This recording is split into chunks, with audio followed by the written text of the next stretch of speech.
최경영의 최강 시사.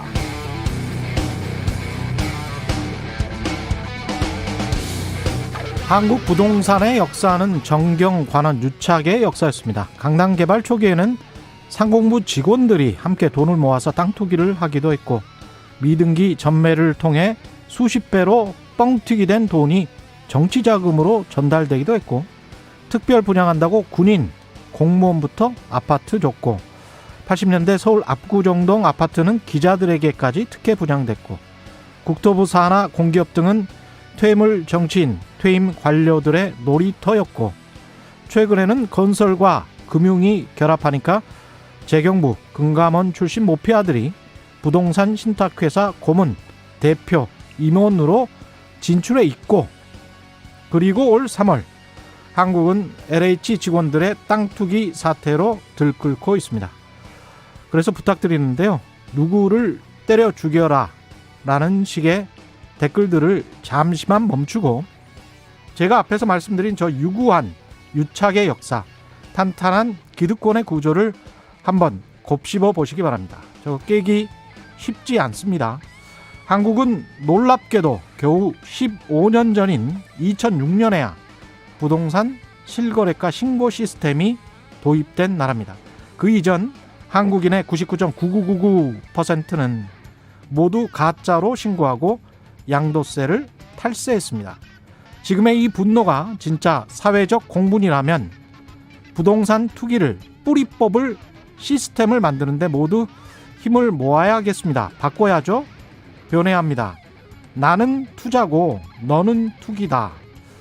이런 말만 일삼으면서 수도권 아파트 가격이 내려가기를 바랄 수는 없는 노릇입니다.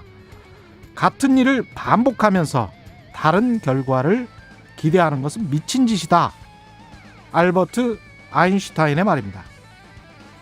네, 안녕하십니까. 3월 15일 세상에 이익이 되는 방송 최경영의 최강시사 출발합니다. 저는 KBS 최경영 기자입니다.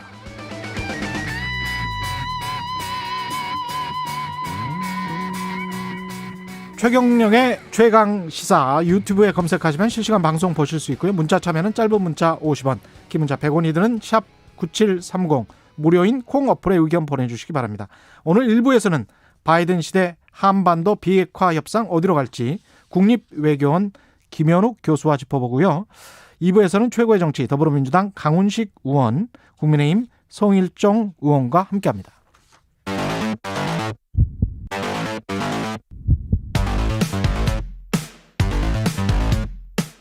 오늘 아침 가장 뜨거운 뉴스 언박싱. 자, 오늘 아침 가장 뜨거운 뉴스 언박싱 시작합니다. 민동기 기자, 김민하 시사평론가 나오셨습니다. 안녕하십니까? 안녕하세요. 예, LH 직원들의 부동산 투기 사건 파문이 계속되고 있습니다. 예. 그 LH 투기 의심으로 지목된 직원 20명에 대해서요. 예. 정부가 농지 강제 처분 조치를 추진하겠다고 밝혔습니다. 이건 이제 경찰 수사 결과가 나오면 바로 시행을 할 방침이고요. 예. 그리고 만약에 이후에 적발된 직원들에 대해서도 동일하게 적용할 방침이라고 밝혔습니다. 그리고 이제 LH 내부 통제도 강화하기로 했는데요. LH 임직원이 보유한 토지를 관리하는 정보 시스템을 만들어 가지고요. 직원들의 토지를 상시적으로 관리를 하겠다는 겁니다. 예. 그리고 새로운 사업지구를 지정하기 전부터 임직원의 토지를 전수조사해서 만약에 불법 투기가 적발이 되면 직권 면직, 동시에 수사를 의뢰하기로 했는데요. 내부 정보를 유출한 직원뿐만이 아니라 정보를 넘겨받은 외부인도 처벌하겠다고 정부가 밝혔습니다. 어제 이 같은 방침을 정세균 총리가 발표를 하면서 소를 잃었어도 외양간은 고쳐야 한다, 이런 얘기를 했고요. 소를 잃었어도 외양간은 고쳐야 한다. 예. 그렇습니다. 그리고 일부 LH 직원들의 극단적 선택에 대해서는 참으로 안타까운 일이다. 다시는 이런 일이 일어나지 않았으면 한다. 이렇게도 얘기를 했습니다. 외양간을 고치는데 이제 잘 고쳐야 되는데, 사실은 뭐 이렇게 내놓은 대책들이 실효성이 있는 거냐에 대한 의문은 좀 있습니다. 그래서 지자체 지금 뭐 이제 농지제도 개선안에 대해서 농지위원회 신설해가지고 심의를 거치도록 한다고 하는데, 사실 지자체에 이제 설치가 되는 것이기 때문에 지금 오히려 지자체의 이제 구성원들이 뭐 이렇게 투기를 했다든지 이런 것도 의심되는 상황에서 이게 이제 잘 돌아갈 거냐, 이런 좀 의문도 있고, 그다음에 이제 그 농업 경영 계획서 제출할 때 여기 뭐 영농 경력이라든지 뭐 농기계 장비 확보 방안 이런 것도 적게 되어 있는데 이거 증빙 자료를 다 받아라라는 이제 취지로 이제 얘기를 하고 있는데 이제 투기 지역이나 뭐 이렇게 좀 투기가 우려되는 지역에 한해서요. 근데 이제 지금 실질적으로 농지취득 자격증명이 발급이 연간 한 30만 건이 넘게 되고 있는데 공무원 숫자가 적어가지고 이거 심사 못할 것 같다 이런 얘기도 한쪽에서 나오고 있고 하거든요. 근데 이걸 다 고려하면 사실 정부가 발표한 대책이라는 게 얼마나 이제 실효적인 것으로 검토하고 이제 하고 있는 얘기냐 아니면 시끄러우니까 좀 이 정도 대책을 내놓겠다라고 좀 뭐랄까요 지금 좀 미봉적으로 얘기를 하고 있는 거냐 좀 의문인 사안이긴 합니다 이게. 근본적으로 농지를 지금 외지인들이 소유한 비율이 전수조사를 해보지는 않았지만 네. 지자체별로 드문드문 조사한 비율을 보니까 한 30% 정도 되고요. 상속을 받은 농지 같은 경우는 50% 정도가 외지인 소유더라고요. 그러니까 이미 이게 농지 개혁을 우리가 해방 이후에 한 다음에 농지가 다시 부재지주들한테 넘어간 거예요. 이 상황이 한 70년 정도 된 거죠, 지금. 네. 이 상황이 됐는데 이 상황에서 그러면 그 상속받은 농지를 그러면 또 자기 아들, 딸들에게 줄 거 아니에요. 그렇죠. 그럼 그 사람은 또 부재지주가 될 거고. 그래서 계속 그 농지가 외지인에게 넘어가는 그 비율이 높고 그 사람들의 농지를 다시 국가가 회수하지는 못할 거 아닙니까? 사유재산권이기 때문에. 그러니까 실제로 그 네. 회의적이라는 반응을 보이는 것 중에 하나가 이 방침이 실효성을 가지려면 어찌됐든 그 LH 직원들 개인이 동의를 해야 되는 문제 아니겠습니까? 그렇죠. 근데 만약에 동의를 하지 않고 헌법 소원이라도 만약에 제기를 하고 법적 대응을 한다면은 이거는 또 쉽지 않다라는 얘기도 나오거든요. 그리고 행정적으로 영농계획서라는 지금 현재 농업경영계획서를 제출하도록 돼 있어요. 그걸 어떻게 제출을 하냐면 보통 이장한테 가서 사인을 받아요. 아니면 이장이 없으면 뭐 집 주변에 한 두 사람 진짜 영농을 하는 사람들 있잖아요.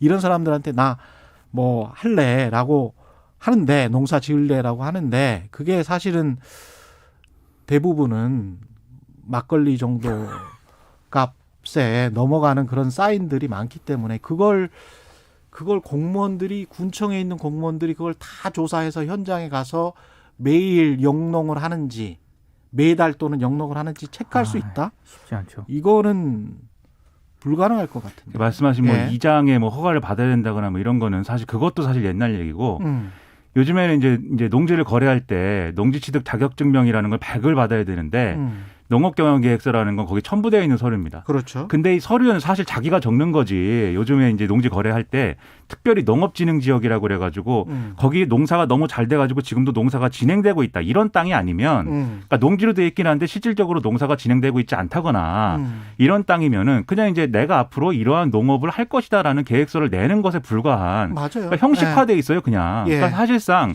이게 우리가 경자유전의 원칙이 뭐 헌법상에 이제 가치다 우리가 이렇게 얘기하지만 사실상 그게 무너진 지 오래됐고 맞습니다. 지금 이 예. 농지를 취득할 수 있는 게 법상에는 무슨 뭐 농업 경영을 하거나 할 자에 대해서 이제 해석이 돼 있지만 거기에 예외가 너무 많아요. 예를 들면은 주말 체험 영농 이런 거 있어요. 주말 농장 운영하기 위해서 토지를 취득하는 경우에 그게 1000제곱미터 이하는 되는 거 아니에요? 네. 그렇죠. 그건 그냥 취득할 수 있는 것이고. 근데 1000제곱미터 농사 지으려면 정말 너무 힘들 텐데. 그거. 그렇죠. 아니, 농업인이 돼야 그 정도 예. 됐습니다. 그리고 그걸 취득을 했을 경우에 예. 예를 들면은 지금 농사를 내가 여기 이 땅에 한번 지어보려고 했는데 농사 잘 안 되더라. 그래서 그렇죠. 이것을 여기서 개발 행위를 해야겠으니 형질 전환을 해야겠다.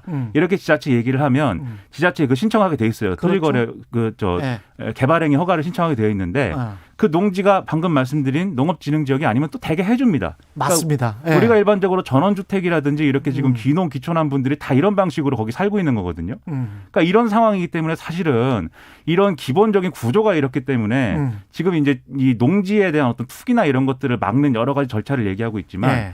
이걸 기본으로 해가지고 여기에 대해서 예를 들면 뭐 대출도 나오는 것이고 그다음에 이걸 뭐 논을 뭐 이 밭으로 만들고 밭을 대주로 만드는 과정에 들어가는 심지어 흙을 어디서 조달하느냐 이런 것도 다 하나의 경제가 형성돼 있기 때문에 맞습니다. 이거 사실 쉽지 않습니다. 맞아요.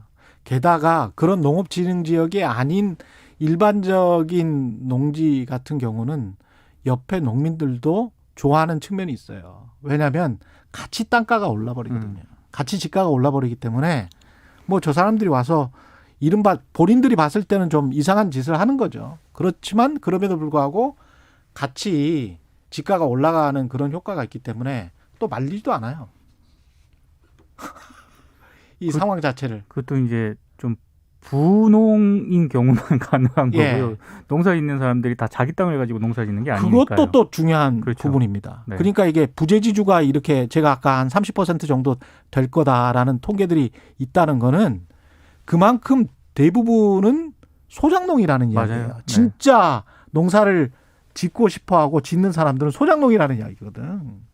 그러니까 농지개혁을 해방 후에 한 다음에 쭉 후퇴를 해버린 거죠. 그때는 소작농을 어떻게든 소작을 안 하고 땅이라도 갖게 해서 농지 자기 땅에 네. 농사를 짓게 하는 게 원래 농지개혁의 목표였거든요. 네. 그게 광복 이후에 그게 목표였는데 그게 자본주의가 쭉 흘러가면서 점점 그렇게 돼버린 거죠. 정말 원래는 소작을 못 하는 건데 예. 지금도 이제 소작이라는 형태로는 진행이 안 되죠. 근데 그게 농지를 이제 농업 경영을 위탁을 할 수 있게 또 돼 있습니다. 그러니까 우리가 상식적으로 생각할 때는 농업 경영을 위탁하는 거나 뭐 소작이나 뭐 다르냐 이렇게 생각할 수가 있죠. 그러니까 이런 식으로 말씀하셨다시피 이 농지법이 이제 만들어진 게 94년이라고 하는데 그 94년 이전에는 사실 경자유전의 원칙을 지키기 위해서 예를 들면 통작거리 제한이라든지 그래서 뭐 너무 먼 곳에 있는 토지는 뭐 농지는 소유하지 못하게 한다든지 그런 것들을 제한도 있었지만 이후에는 이제 농지 거래가 활성화가 되면서 예. 계속해서 이제 사실상의 경제유전의 원칙을 허물어져 온 거거든요. 예. 그러니까 거기에 근본적인 원인이 있는 건데 그러면 오늘날 우리가 이 경자유전의 원칙을 다시 그럼 강하게 적용하기 위해서 농지를 사실상 그러면 거래를 못하게 할 것이냐 여기에 대해서는 이미 너무 많은 이해관계들이 맞물려 있기 때문에 예를 들면 이 농민의 입장에서 정말 우리가 그 어떤 개념으로서 인식하고 있는 가난한 농민이 있을 수 있지 않습니까? 근데 땅이 있어요. 농지가 있어요. 그걸 내가 팔아가지고 예를 들면 학장을 못 한다든지 뭘 하고 싶어요. 그런데 이 농지를 팔 수 없게 된 경우에 재산권을 행사하지 못한다는 거에 대해서 불만을 제기하거든요. 그랬었습니다. 예, 20년, 30년 전에 또 이 문제 그렇죠. 때문에 주말 농장이라도 하자. 도시인들이 와서 사주면 좋은 거 아니냐. 뭐 이런 식의 논리가 발달을 했었죠. 예. 그러니까 투기를 잡아내는 건 필요합니다. 그런데 예. 그 방법을 찾아내는 것이 근본적인 쉽지 차원에서 않아요. 이루어져야 되는데 예. 계속 이렇게 뭔가 여론의 이제 좀 이 여론의 불을 진화하기 위해서 내놓는 대책이라든가 이런 것들이 이제 근본적인 차원까지 효력이 있는 거냐 의심이 이제 된다는 거죠. 박정주님은 유착의 역사 못하는 내가 바보인가요? 자괴감이 듭니다. 강윤상님 제도를 고쳐야죠. 어떻게 고쳐야 할까가 앞으로의 문제. 예, 제도를 어떻게 고쳐야 할까가 정말 중요하겠습니다. 단일화 협상 이야기해보죠. 이게 지금 어떻게 보면 안철수나 오세훈 두 후보는 LH 그 투기 직원들한테 감사패라도 증정해야 되는 거 아닙니까? 근데 원래 예, 최경영의 최강시사에서 인터뷰를 할 때만 하더라도 예. 주말 동안에 야권 단일화 협상이 순항을 할 것으로 예상을 했었는데 예. 비전 발표회가 오늘로 연기가 됐고요. 일단 실무 협상도 회의를 재개하기로 했습니다만 핵심 쟁점에 대해서는 여전히 이견이 좀 남아 있습니다. 어제만 하더라도 벼랑 끝 대치가 계속 됐었거든요. 근데 지금 뭐 일단 일괄 타결, 단계적 타결 이것 때문에 양쪽이 굉장히 충돌을 했었는데 일단 국민의힘은 비전 발표에는 후보 간 약속인 만큼 협상 결렬과 별개로 진행한다고 어제 발표를 하니까 국민의당이 그거 일방적인 이벤트라면서 반발하긴 했습니다. 어찌됐든 두 후보가 전화탕으로 일단 협상 재개의 뜻을 모았는데 예. 여전히 입장차가 있긴 한데요. 가장 큰 이유는 지금 여론조사에서 오세훈 국민의힘 후보가 상승 추세를 보이고 있기 때문에 예. 이렇게 되면은 굳이 단일화하지 않아도 이길 수 있다는 판단을 양쪽에서 다 하고 있는 것 같고요. 심지어는 3자 대결에서도 이길 수도 있을 것 같다라는 생각을 하고 있는 것 같아요. 예. 근데 이제 여론조사상 오세훈 후보가 이 두 가지인데 오세훈 후보가 안철수 후보를 따라잡으면서 생긴 문제가 첫 번째로 있습니다. 예. 그래서 이렇게 될 경우에 두 후보의 지지율 격차가 많이 안 나면 한쪽이 양보하기가 쉽지 않아요. 근데 또 뒤집어 얘기하면 여론조사를 어떻게 할 것이냐에 대해서는 사실 단일화를 만들 수 있습니다. 이 격차가 얼마 안 나기 때문에 거기에 예. 합의하긴 쉬워요. 그래서 이게 지금은 이제 좀 근데 만약 여론조사 결과가 오차범위 아니야. 그렇죠. 그럼 어떻게 해야 되는 거죠? 그거 승복해야죠. 그건 어쩔 수가 없는 것이죠. 그것까지 이제 따져가지고 뭐 오차 범위까지 따져가지고 뭐 승부를 내자고 하면 그건 답이 없는 것이고. 아니 왜냐하면 우리가 보도도 오차 범위 안에서는 접전이다라고 막 표현을 하지 누가 이겼다라고 표현은 그러니까 못하게 돼 지금 있거든요. 실무단에서 이 정도 협상을 하기는 굉장히 어려울 것 같고요. 예. 결국에는 양 후보에서 탑다운 방식으로 결정을 해야 됩니다. 그러니까 결국은 마지막에 가서는 이제 실무 협상단에서 이 조율이 어려워지면 후보들이 결단해야 되는데 예. 지금 어쨌든 후보들이 결단하는 방식으로 이제 협상 자체는 이어지고 있습니다. 다만 그런데 지금까지 나온 여론조사 중에 3자 구도에서 예를 들면 두 후보 중에 한 사람이 뭐 이긴다라든가 그런 조사는 아직 없어요. 예, 뭐 박빙이라는 조사는 있지만 그런 조사가 나오게 되면 아마 단일화에 대한 원심력은 더 커지겠죠. 그래서 그 지지율의 추이를 한번 지켜봐야 될 것 같고. 그러니까 3자 대결에서 누군가가 이긴다라고 하면 단일화가 깨질 가능성이 높다. 이런 말씀이시는 뭐 거죠? 높다기보다는 높아진다. 예, 근데 그렇죠. 이 측면에선 한 가지를 더 봐야 되는 게 이번 서울시장 선거판을 야권이 어떻게 만드느냐에 따라서 대선판이 달라질 수가 있다는 겁니다. 이 점을 같이 봐야 단일화 전망을 이제 좀 합리적으로 더 할 수 있는 건데 그러네요. 가령 안철수 후보 측에서 기자회견을 했는데 안철수 후보가 뭐라고 했냐면 이게 뭐 입당해라 이 얘기가 있지 않습니까? 국민의힘에서 입당해서 2번 달고 나가라. 예. 거기에 대해서 이렇게 얘기했습니다. 앞으로 이 자신이 선거에 나간다고 한다면 단일 후보로 나간다고 하는 것은 앞으로 윤석열 전 총장을 포함해서 더 큰 이번이 되겠다는 뜻이다. 이렇게 얘기를 하고 있거든요. 이거는 결론적으로는 이 재보선 이후의 정계 개편 로드맵에 대해서 일정 정도 시그널을 주고 있는 거죠. 더 큰 이번이 되겠다. 그렇죠. 그런 부분까지 이제 합의가 되는 거냐 이 부분도 남아 있어서 여기까지 봐야 이제 단일화가 될 것이냐를 판단할 수 있게 되는 거겠죠. 국민의힘 입장에서는 일단 안철수 후보가 야권 단일 후보가 되면은요. 예. 당의 어떤 존재 기반 자체를 잃어버릴 수도 있는 그런 상황에 내몰릴 수도 있고 왜냐하면 처음부터 계속 나왔던 이야기죠. 재보선 그게? 이후에는 예. 야권발 정계 개편은 갈 수밖에 없는 그런 상황이거든요. 근데 만약에 안철수 후보가 지금 저 김민하 평론가 얘기한 것대로 더 큰 어떤 뭐 그런 윤석열 총장 얘기까지 전 총장 얘기까지 하면 저렇게 얘기를 해버리면 국민의힘 입장에서는 더 지금 오세훈 후보로 갈 수밖에 없는 그런 상황이 된 거죠. 그래서 이 발언이 그냥 이제 안철수 후보가 그냥 뭐 애드립으로 한 것이다. 그러면 이제 민 기자님 말씀대로 될 수 있고 그게 아니라 어떤 종류의 좀 이 이후 로드맵에 대해서 합의를 해나가는 과정에 나온 얘기다라고 한다면 뭔가 이제 뭐 진행 중이구나 이렇게 보면 되는 거죠. 약간 좀 흡수 통일 냄새도 나고 그렇습니다. 꿈은 뭐 꿈은 이루어지는 겁니다. 네, 꿈은 이제 키울 수 예. 있는 것이죠. 예, 4월부터 일반 국민들도 이제 백신 접종을 시작하네요. 간단하게 짚어보겠습니다. 네, 오늘 예. 이제 2분기 이 백신 접종 계획을 정부가 발표하는데요. 일단 만 65세 이상 고령층이 이제 접종 주 대상이고요. 이 외에도 뭐 보건의료인 38만 명, 그리고 노인, 장애인, 노숙인 등 시설 입소자 및 종사자 90만 명도 2분기 접종 대상에 포함이 됩니다. 예. 특히 특수학교를 포함한 초중고등학교 교사 있지 않습니까? 예. 역시 이제 2분기 접종 대상에 포함하는 그런 방안도 고려 중이고 어린이집 유치원 교사도 역시 이번에 접종 대상에 포함이 될 가능성이 있습니다. 백신 수급이 예정대로 잘 돼야 됩니다. 이 계획대로 하려면 지금 발표가 추가로 되겠지만 예. 지금 이제 백신 접종 대상을 늘리겠다는 거 일단 아스트라제네카 2차분 접종하는 것을 1차분 당겼으면서 이제 가능하도록 된 그런 측면들이 있는데 이 외에 이 백신들이 있잖아요. 모더나라든지 계속 노바백스라든지. 들어와야죠. 그렇죠. 예. 이게 예정대로 들어와야 그리고 지금 확정이 안 된 부분들이 있는데 그렇죠. 조기에 들어와야 이 계획을 맞출 수가 있어서 존슨 사실은 존슨도 계속 들어와야죠. 그렇죠. 사실은. 예. 백신 수급이 잘 될 것이냐 이걸 앞으로 좀 지켜보는 게 필요할 것 같습니다. 백신 휴가제 도입도 논의되고 있다는데 이거는 하루 정도 쉬게 하는 게 맞는 것 같아요. 그러니까 접종률 끌어올리는 데도 좋을 것 같고요. 예. 그리고 또 하나는 이 특수고용직이라든가 비정규직들 있지 않습니까? 이분들은 만약에 약간의 이상 증세가 나타나서 몸이 안 좋은 상황이 발생하더라도 이분들 쉴 수가 없거든요. 그렇죠. 근데 만약에 백신 휴가가 도입이 되면 이분들한테는 굉장히 큰 도움이 될 것 같습니다. 그러니까 이게 일하는 데도 지장이 있지만 백신을 접종하고 나서 이상이 일반적으로 이제 일어날 수 있는 전신 반응인지 아니면 특별한 어떤 이상인지를 지켜볼 수 있는 여유가 필요합니다. 시간이 필요해요. 네, 그래서 이제 이게 필요한 겁니다. 대형 병원 의사 중에 금요일 날 12시에 맞고 그날 저녁 8시에 저랑 통화를 하신 분이 있어요. 네. 그리고 나서 일요일 날 다시 통화를 했는데 이번 주말 이야기예요. 근데 아스트라제네카 백신이었거든요. 접종을 했는데 그날 금요일 밤에는 미열이 나고 그날은 약간 쉬는 게 낫겠다. 그런 말씀을 통상적인 미열이 나는 거는 맞는 것 같고 쉬는 게 낫겠다. 그런 이야기를 하시고 부작용은 전혀 없었고 그런 거 빼고는 예. 그런 이야기를 들어보니까 하루 정도 쉬는 게 나을 것 같다. 그런 생각이 들더라고요. 환영합니다. 저는. 예. 뉴스 언박싱 민동기 기자, 김민아 시사평론가였습니다. 고맙습니다. 고맙습니다. KBS 1라디오 최경영의 최강시사 듣고 계신 지금 시각 7시 39분입니다. 날씨 정보입니다. 현재 수도권과 충남의 미세먼지 비상 저감 조치 시행 중입니다.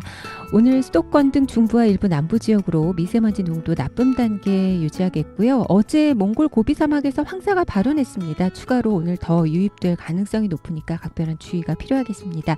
또 오늘 또 위험 요소가 하나 더 있는데요. 안개입니다. 오전까지 안개 짙은 곳이 많겠는데 주로 서해 바다에서 유입됐기 때문에 서해안과 그 인근 내륙 대부분 지역으로 안개가 짙겠습니다.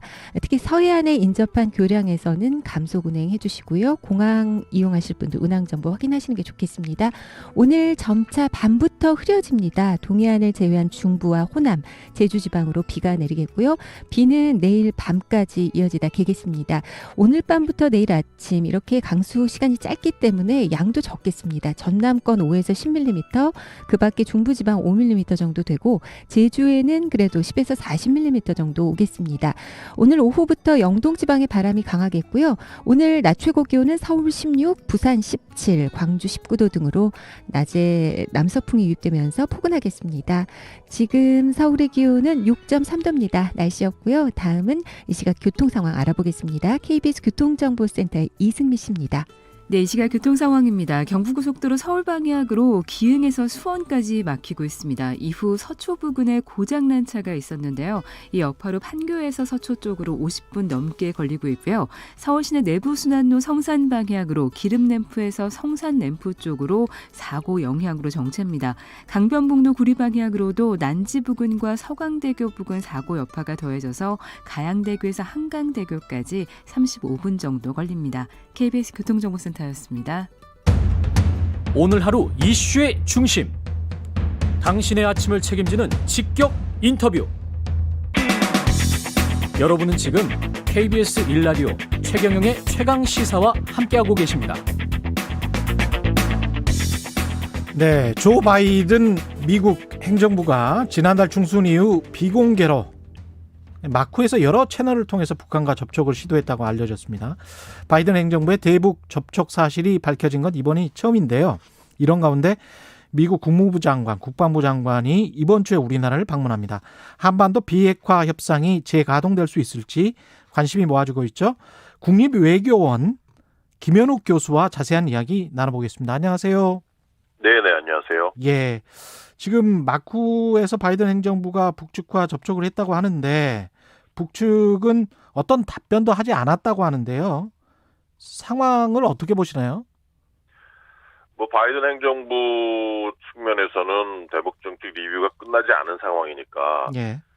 북한한테 결국은 이제 정책이 완성될 때까지 리뷰가 끝날 때까지 좀 기다려라, 그런 차원일 것 같아요. 아마 바이든 정부 입장에서 북한의 도발이 가장 우려스러웠던 거고, 미국 그 당국자가 표현한 그 표현에 의하면 그 리스크 에스컬레이션을 최소화하기 위해서, 그러니까 이제 실제 그 북한의 어떤 도발로 인해서 긴장 수위가 높아지고 그래서 북미 간의 어떤 협상의 기본 틀마저 다 깨질 걸 우려해서 북한에 대해서 그런 그 사전 접촉을 시도한 것이 아닌가 싶고, 북한 입장에서는 거기에 대해서 아직까지 대북 정책의 리뷰가 끝나지 않은 상태에서 거기에 대해서 구체적으로 이렇다 저렇다 대응할 필요는 없었던 거겠죠.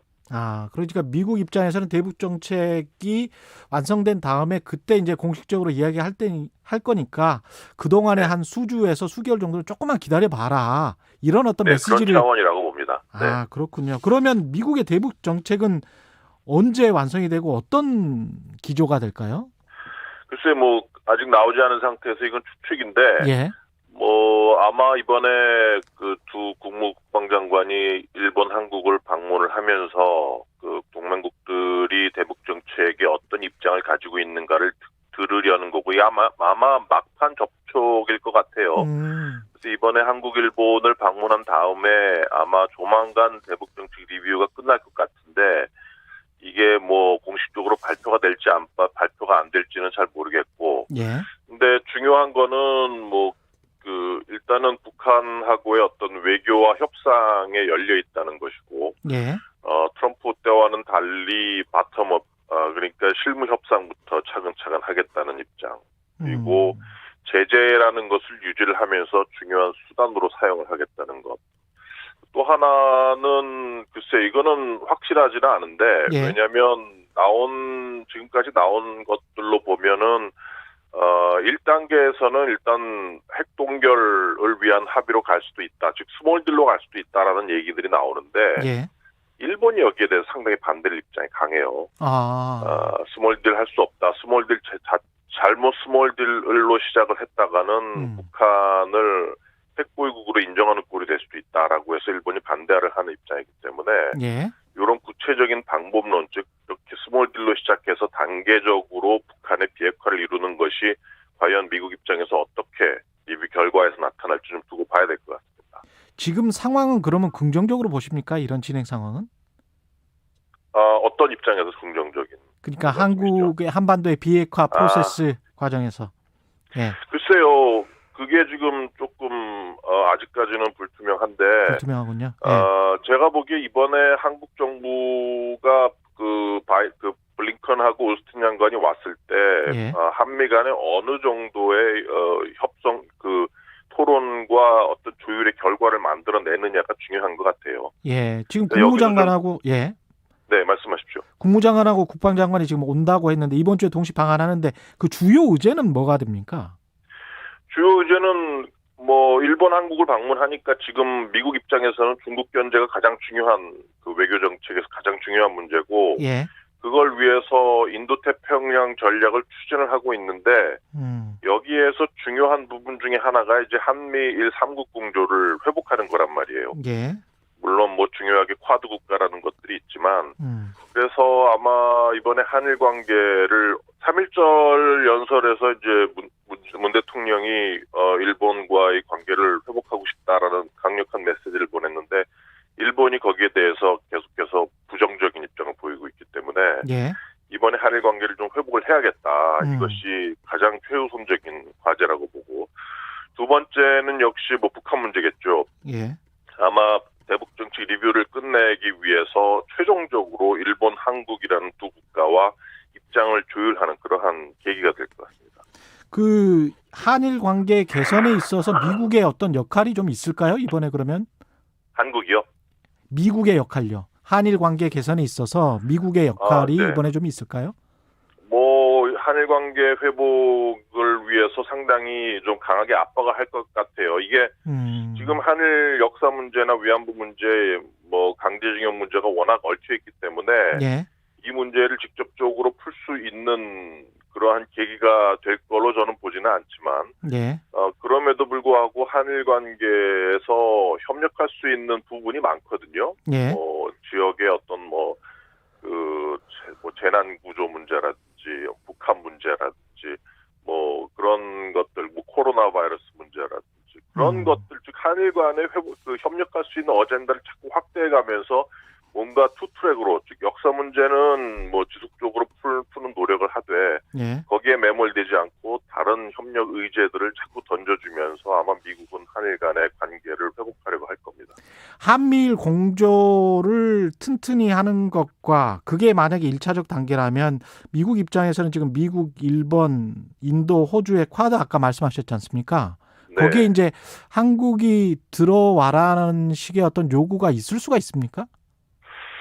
얼마 전에 그러니까 12일인가요? 하루 이틀 전에 그 쿼드 정상회의가 화상으로 열렸단 말이에요. 그랬죠. 예. 거기서 끝나고 나온 스테이트먼트를 보면 재밌는 게 성명은? 중국 얘기를 한 번도 안 했어요. 중국 이야기를 한 번도 안 했어요? 예, 중국 얘기를 한 번도 안 하고 쿼드의 어떤 협력 사안에 대해서 군사적인 협력 이슈가 하나도 들어가지가 않아요.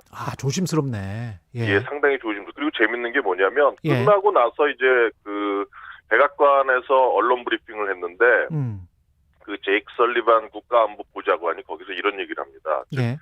그 쿼드는 안보 동맹이 아니다. 아시아에서의 나토가 아니다. 이런 얘기를 해요. 근데 만약 그렇다고 한다면 예. 한국의 어떤 쿼드 플러스로 들어와라라는 미국의 압박이 더 강해질 수가 있는 거죠. 오히려 군사 동맹이 아니기 때문에. 예, 군사 동맹이 아닌데도 왜 못 들어와? 이런 입장일 수 있다는 거예요. 왜냐하면 지금 중국이 가장 아주 민감한 부분은 예. 한국이 군사동맹에 들어가 봐라. 너네는 다시 경제 제재의 대상이 그렇죠. 될 거다라는 건데 예. 그게 아니다라고 지금 진행을 시키고 있거든요. 미국하고 쿼드 국가들이. 아니 근데 그러면 경제와 군사라는 거를 사실은 뗄 수가 없지 않습니까? 그래서 경제 동맹을 그렇게 강하게 해서 우리가 들어가 버리면 네. 사실 중국은 굉장히 심기가 불편할 테고 그게 어떤 경제 제재로 올 수가 있어서 우리는 그게 걱정인데. 근데 이미 지금 문재인 정부 측면에서는 예. 이미 인도태평양 전략과 신남방 전략을 협력의 대상으로 만들어 놨단 말이에요. 예.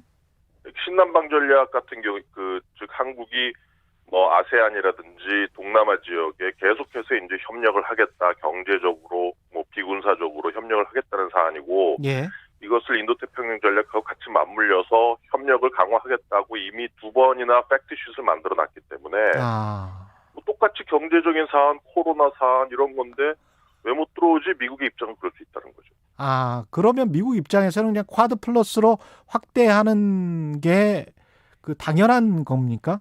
우리는 그리고 그거를 받아들일 수밖에 없는 건가요? 그러니까 이제 그게 좀 민감한데 저는 솔직히 개인적인 입장은 군사적인 부분이 아닌데 이 정도도 왜 못 들어가지? 저는 그런 입장이거든요. 뭐 민주주의라든지 코로나 뭐 재난구호 이런 건데도 협력을 왜 못하나 저는 그런 입장인데 만약에 중국이 거기에서까지 그런 문제에 들어가는 것까지 뭐 경제 제재하겠다 한국에 대해서 그런 입장이라면 조금 신중할 수밖에 없죠. 미국하고 어느 정도 수준까지 쿼드나 인도 태평양 전략에 협력을 할 것인가에 대해서는 뭐 더 충분하게 조율하고 논의를 할 필요가 있는 거죠. 근데 중국 입장에서는 쿼드가 그렇게 첫 성명이 그렇게 나왔다고 할지라도 나토처럼 군사 협의체로 발전할 가능성도 있고 그래서 계속 의심하고 견제하는 거 아닐까요? 근데 지금까지 보면 뭐 2004년에도 뭐 쓰나미 일본 쓰나미 때문에 쿼드가 모였고 예. 지금까지 쿼드 국가들 간의 어떤 군사 협력이 진행되는 걸 보면 다 이게 뭐 양자 간이나 뭐 삼자 간에 개별적으로 이루어졌지 쿼드라는 그 틀에서 이루어진 적은 한 번도 없어요. 그렇군요. 그래서 예. 아마 한국이 상당 조심스러울 수밖에 없다면 뭐 쿼드에 들어가서 그런 뭐 일반 경제나 뭐 코로나나 이러한 부분에 의해서 뭐 이미 쿼드 플러스 국가들하고 한국이 그 코로나 관련해서 협력을 진행한 바도 있고 예. 뭐 들어가서 이제 군사적인 부분에 대해서 그 다른 국가들과 협력을 차단하는 그러한 방법도 하나의 뭐 제3의 안이 될 수는 있겠죠. 예. 미국의 북한 전문 매체 38로스가 영변 핵단지 내 화력발전소 쪽에서 연기 기둥이 포착됐다. 그래서 상업 위성 사진을 공개를 했거든요. 이게 네. 북한이 뭔가를 하고 있는 겁니까? 지금 북한도 상당히 조심스러울 거예요. 바이든의 대북 정책의 결과가 어떻게 나오는지. 예.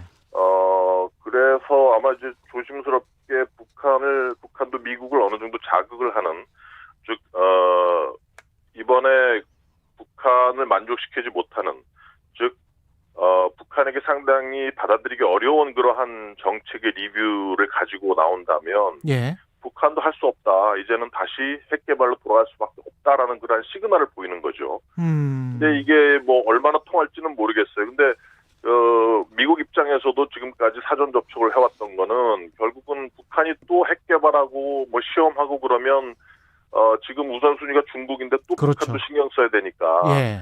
어쨌든 간에 이제 관리를 해야 된다는 것도 상당히 크기 때문에 그래서 이제 사전 접촉을 해왔던 것이고 그래서 아마 그런 것을 노리고 아마 북한이 계속해서 이제 미국에게 그 보내는 중요한 시그널이다 이렇게 보는 게 맞겠죠.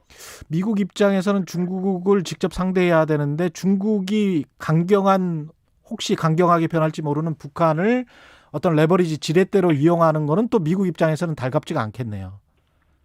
예. 그렇죠. 근데 지금 중국의 입장도 상당히 조금 애매한 것이 예.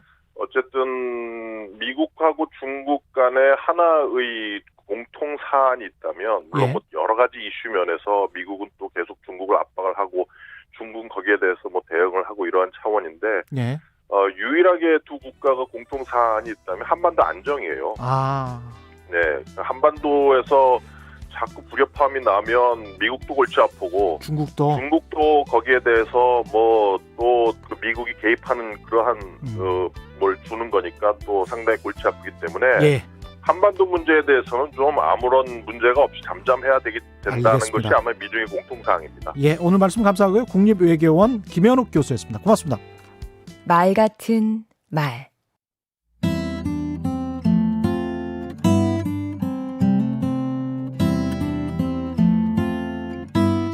안녕하세요. 강원국입니다. 사회생활을 하다 보면 다양한 충고를 듣게 되는데요. 진심 어린 충고는 고맙지만 그 말에 휘둘릴 필요는 없다고 생각합니다. 직장생활 잘하려면 술자리에 자주 어울려야 한다고 하지요. 사실이 아닙니다.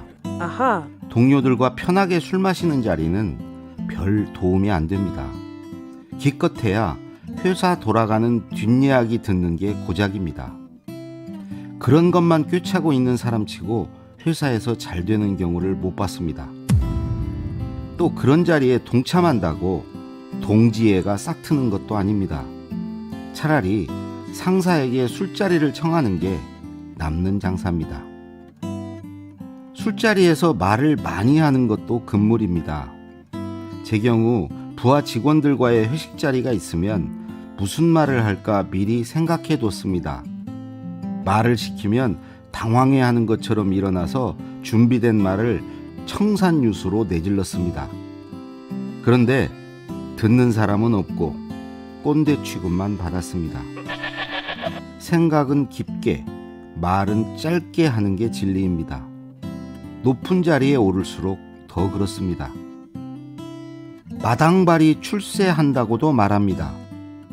직장 생활은 관계의 기술이고 인간관계가 곧 실력이라고요.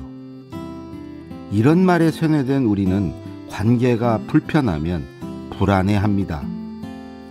그런데 이런 충고도 의심해봐야 합니다. 제 경우를 돌아보면 좋은 사람과는 좋은 관계를, 나쁜 사람과는 나쁜 관계를 갖는 게 맞았습니다. 모든 사람에게 기울이는 노력을 좋은 관계를 가져야 할 사람에게 집중하는 게 옳았습니다. 오늘 제가 한 이야기들도 일종의 충고인데요. 귀담아 들어주시면 좋지만 휘둘리실 필요는 없습니다. 강원국의 말 같은 말이었습니다.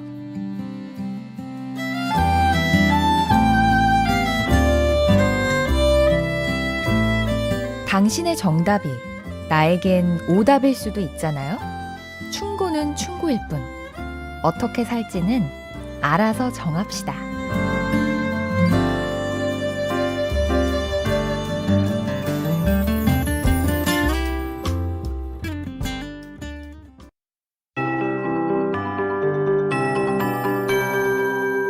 KBS 58분 날씨. 오늘 날씨 낮 동안 포근하다는 점보다 잘 보이지 않는 점, 대기의 질에 주의하셔야겠습니다. 오늘 미세먼지 농도 매우 나쁨 단계까지 치솟을 걸로 보이는 수도권과 충남에 미세먼지 비상 저감 조치가 시행 중입니다. 배출가스 등급 5등급인 차량의 운행이 제한되겠습니다.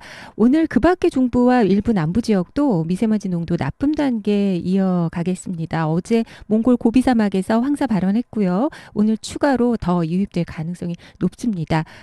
오늘 전국적으로 구름 많다가 밤부터 흐려지겠습니다. 낮에는 연무 현상 보이는 곳이 있겠습니다. 그리고 오늘 오전에 공항 이용하실 분들은 운항 정보 확인하셔야겠습니다. 오늘 밤부터 흐려져 중부와 호남 제주 지방으로 비가 시작이 돼서 오늘 밤부터 내일 아침까지 이어지겠습니다. 제주 지역 10에서 40mm, 전남 5에서 10, 중부지방 5mm 정도 내리겠습니다. 오늘 낮에 따뜻한 남서풍이 유입되면서 포근하겠습니다. 서울의 낮 기온 16도로 예상되고요.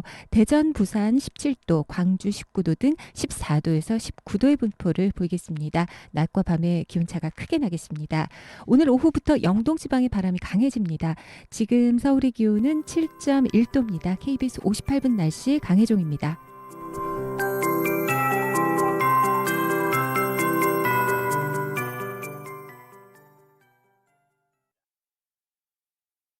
정성을 다하는 국민의 방송 KBS가 8시를 알려드립니다.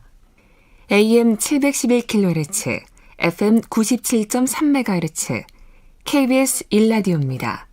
HLKA.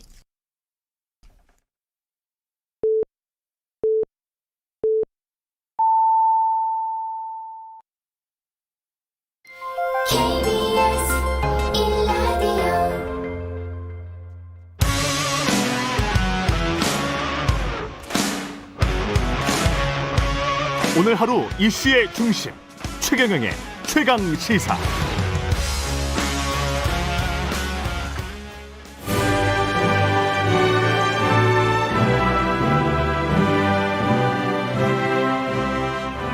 네, 전국의 가장 뜨거운 현안을 여야 의원 두 분과 이야기 나눠보는 최고의 정치. 오늘도 여야 의원 두 분 나오셨습니다. 더불어민주당 강훈식 의원 나오셨습니다. 안녕하십니까? 네, 안녕하세요. 예, 국민의힘 성일정 의원 나오셨습니다. 안녕하십니까? 네, 안녕하십니까? 예. 최경영의 최강시사 유튜브에 검색하시면 실시간 방송 보실 수 있고요. 스마트폰 콩으로 보내시면 무료입니다. 문자 참여는 짧은 문자 50원, 긴 문자 100원이 드는 샵 9730 무료인 콩 어플에도 의견 보내주시기 바랍니다. 뭐 두 개의 키워드입니다. LH 투기 의혹 사태, 또 하나는 뭐 여전히 윤석열 전 검찰총장인데요. LH 투기 의혹 파문, 의혹이 아니고 이제 뭐 투기라고 저는 그냥 생각을 하고 있고요. 투기라고 정의를 하고, 그런데 이제 어제 국민의힘에서는 내각 총사퇴해야 한다, 이렇게 주장을 했습니다. 내각 총사퇴까지 할 일이라고 보십니까? 성일정 의원님. 예. 그러면 지금 예. 사태가 굉장히 심각하지요. 예. 민심 위반이 굉장히 크잖아요. 예. 대통령께서 이 총체적인 위기에 대한 책임은 대통령한테 있습니다. 대통령께서 그 책임을 지시고 예. 국정을 쇄신할 이러한 내각 총사퇴를 하는 게 맞다고 생각을 합니다. 예. 내각 총사퇴를 해야 하는 게 맞다. 어제 이제 국민의힘이 주말에 아주 세게 나오신 건데 어떻게 생각하세요, 강훈식 의원님? 일단 LH 문제로 국민들이 많이 상처받고 속상해 하시니까 그거는 누구나 다 인정하는 겁니다. 그것에 대해서 뭐 여당으로서 송구스러운 마음을 먼저 말씀드리는 게 맞는 것 같고요. 이제 그리고 이제 실제로 문제가 된 LH와 또 그것을 관리 책임지는 국토부 장관이 이제 이미 사임의 표시, 사퇴의 표현을 하지 않았습니까? 예. 그러니만큼 이제 이 부분에 대해서는 거기까지는 저희는 순리대로 지금 가고 있는 거라고 봅니다. 예. 근데 이 이상 어떻게 해서라도 좀 내각 전체로 몰고 나가는 것은 정치 쟁점화하는 것과 좀 다르지 않다, 이렇게 보는 입장이고요. 예. 오히려 이것보다는 우리가 이해충돌 방지법을 제대로 좀 통과시켜서 제도적으로 어떻게 향후에 막을 것인지를 같이 논의하는 것이 더 중요하다라고 봅니다. 처벌과 책임 관련해 가지고 먼저 짚고 넘어가면 대통령께서 이걸 국토부 장관의 사표를 수리한 거라고 봐야 되죠. 그렇죠. 언론에서는 사실상 수리, 네. 이렇게 이제 표현한 곳들이 꽤 많던데. 자, 우리가 이걸 보자고요. 예. 국가의 운영이라고 하는 것은 모든 부분에서 국민을 편안하게 하고 안전하게 해야 되는 거예요. 예. 그런데 지금 부동산 실패를 통해 가지고 얼마나 급등을 했습니까? 25번의 정부가 정책을 내놓으면서 이 투기 의혹 전에도 집값만은 걱정하지 마라. 꼭 잡겠다. 절대로 이제 밀리지 않겠다라고 대통령이 직접 얘기를 하셨어요. 그런데 이 사태를 통해서 국가의 공공기관이 땅 투기를 하면서 집값 올리는데 최선봉에 선 거예요. 예. 이것뿐만이 아닙니다. 탈원전 문제, 법치 파괴가 돼가지고 추미애 장관이 윤석열 총장을 찍어내기 위해서 얼마나 고생을 했나요? 못 찍어냈지 않습니까? 예. 문재인 정권의 검찰총장이 야권의 대선 후보가 되는 희한한 일이 벌어진 거예요. 이게 정상적인 나라입니까? 있을 수 없는 얘기라고 생각을 해요. 소득주도 성장을 통해서 이 정부가 만들어 추진해 왔었던 경제가 다 망가졌어요. 이 총체적인 국정 실패에 있어서 그 중에 하나가 좀 큰 것이 부동산일 뿐이지요. 이 어마어마한 이 국가 운영을 하면서 실패한 이 정권에 대해서 야당의 내각 총사퇴를 요구하라고 하는 것이 잘못됐습니까? 저는 늦었다고 생각을 하고요. 예. 바로 이러한 부분을 총사퇴를 통해서 또 새로운 진영을 구축을 해서 민심을 수습하고 국정을 쇄신하겠다라고 대통령의 의지를 보여줘야 한다고 생각을 합니다. 뭐 저런 논리로 주장하면 예. 코로나를 맡고 있는 보건복지부 장관이나 소상공인을 살리고 있는 중기부 장관도 지금 갑자기 그만둬야 되는 상황이고요. 예. 국민 전체가 지금 잘 되고 있는 방역 또는 잘하려고 있는 노력하고 있는 방역 문제나 또 어떻게 해서라도 어려운 경기를 살려보겠다는 사람들 다 지금 바꿔서 흔들어 놓다는 거랑 다르지 않습니다. 오히려 지금 국토부 문제에 대해서는 국토부 문제대로 또 잘못한 부처에 대해서는 잘못한 부처대로 야당이 책임을 묻고 공세할 수 있습니다만 전체 판을 흔들어놓는 것은 그냥 정치적 공세밖에 되지 않으니까 오히려 좀 더 차분하게 임하는 것이 합리적일 거라고 보여집니다. 저는 그 반론을 좀 제기를 하면 한미 예. 쇠고기 협상할 때 광우병 파동할 때 났을 때요. 예. 야당이 어마어마하게 공세를 밀어붙였어요. 미국 쇠고기 먹어가지고 한 사람도 죽은 사람이 없습니다. 거짓 정보에 야당이 춤추면서 여당을 밀어붙여가지고 예. 당시 이명박 정부 때 내각이 총사퇴를 하고 거짓임에도 알지만 어쨌든 국민의 마음을 하나로 담아서 새로운 쇄신을 해야 되겠다 그래가지고 그때도 거짓에 휘둘려서도 국정을 새롭게 하기 위해서 총사퇴를 했고 받아들였어요. 지금 이 사태는 그때보다 훨씬 진실과 거짓의 문제가 아니거든요. 예. 실질적으로 국가의 공권력이 나서서 이렇게 좀 큰 문제가 터진 거기 때문에 내각의 총사퇴는 빨리 해야 된다라고 생각을 하고 국정의 민심 수습을 빨리 하시기 바랍니다. 그 이제 전 옛날 이야기 하는 거 별로 안 좋아하는데 옛날 이야기 끌어들이시니까 박근혜 국정농단 있을 때도 총사퇴 안 했던 야당이잖아요. 근데 지금 이런 데 와서 총사퇴하자 이렇게 이야기하는 것은 좀 적절하지 않고요. 또 말씀하신 것처럼 그때 그것이 옳지 않은 것에도 불구하고 총사퇴했다라는 논리로 지금 이 이유여와 진실과 상관없이 총사퇴하라는 것도 정치 공세라는 반증입니다. 그래서 좀 차분하게 잘못된 것에 대한 지적 그리고 또 그것에 대한 국민의 회초리를 따끔하게 받겠다는 것이지 그걸 마치 전체로 침소봉대해서 마치 국정운영 전반의 잘못이다라고 하는 것은 좀 과도하다. 이 정도 이야기 드립니다. 지금 여당은 당시에도 이명박 정부 때도 그랬지만 박근혜 정부 때도 3번씩 총사퇴를 하라고 요구를 했습니다. 야당은 정치 공세할 수밖에 없는 거예요. 예. 네. 잘못했으니까 실정이 많으니까 네. 공세가 아니고 국민의 요구를 당연히 정치로 표현을 하는 것이고 정치로 공세를 해서 밀어붙이는 것이지요. 그거에 대한 책임은 여당한테 있습니다. 지금 아까 보건복지부 장관 얘기했는데 보건복지부 박능우 장관이 나와가지고 뭐라 그랬나요? 걱정하지 마라. 모더나, 파이자가 와가지고 바게닝 하고 있다. 이 물건 사달라고 요청을 해서 우리가 깎고 있다 그랬거든요. 그게 작년 11월 11일 날 얘기했어요. 예. 다 거짓말이었지 않습니까? 그래서 이 장관을 바꾼 거예요. 바꿨지 않습니까? 그렇듯이 국정을 그런 거짓말이었죠. 다 밝혀졌지 않습니까? 그래가지고 이러한 국정을 쇄신을 해서 국민들이 새로운 정부에 믿음을 줄 수 있도록 이 사람을 교체를 요구하는 것은 야당의 정당한 요구입니다. 백신과 관련해서 거짓말이었다 이렇게 말씀하셨습니다. 네, 사실 여부는 확인해 보면 예. 되는데요. 예. 저는 성 의원님 주장을 여기서 처음 들어가지고 제가 사실 확인 못하고 그러니까 제 말씀도 좀 들어주셔야 되지 않을까요? 그래서 처음 들어봐서 그거는 이제 아마 우리 방송을 청취하시는 분들이 다 검색해서 보실 거라고 보고요. 예. 그것보다도 어쨌든 지금의 이 부동산 투기와 관련된 광풍을 막을 수 있는 것은 그런 정치 공세와 여당에 대한 공격보다는 차분한 국회의 역할들을 해서 이후에 재발을 막고 또 발본색원하고 이런 것이 좀 더 성숙된 자세다 이렇게 말씀드리겠습니다. 지금 원래 여당은 야당의 공세가 크면 좀 차분하게 하고 이렇게 가자고 그러지요. 그게 여당의 원래 전통적인 수법입니다. 수법.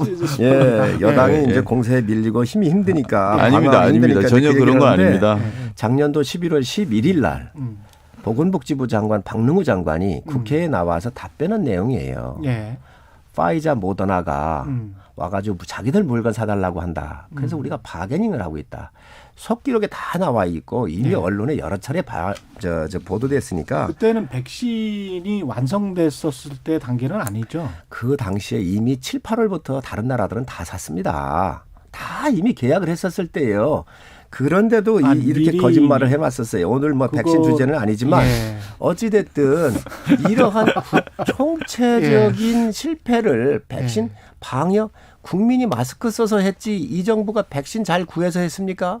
다른 나라는 마스크 안 써서 퍼집니까? 자, 마스크도 그렇습니다. 마스크도 서구는요 70%밖에 안 써요. 서반구 같은 경우 50% 써요. 우리는 92, 3% 써요. 그러면 그러니까요. 거의 다 쓴 거예요. K 방역이 아니라 K 국민입니다. K 국민 그건 아시겠습니까? 맞죠. 그건 맞죠. 국민들의 도움이 국민이 있으니까 한 거예요. 됐죠. 그런데 국민은 이렇게 모범적으로 방역도 잘하고 협조를 잘하고 있는데 이 정권의 부동산 실패, 경제 실패, 탈원전, 법치 실패 모든 걸 다 이렇게 일을 이렇게 크게 벌려놓고 국민 삶을 피폐하게 해놓고 지금 와가지고 책임을 안 진다. 내각 총사퇴하라고 하는 야당의 요구가 잘못됐습니까? 부동산 이야기하러 왔다가 뭐 오늘 뭐 별 이야기 다 하시는데. 오늘 네. 잠깐만요. 근데 지금 현재 상황에서 가장 급한 분은 제가 보기에는 박영선 후보일 것 같아요. 박영선 후보가 이번 기회에 그냥 LH 5법도 이번 달 안에 좀 통과를 시켜달라. 그리고 정부 내에 토지와 관련된 개혁위원회를 토지와 주택과 관련된 개혁위원회를 좀 설치해달라.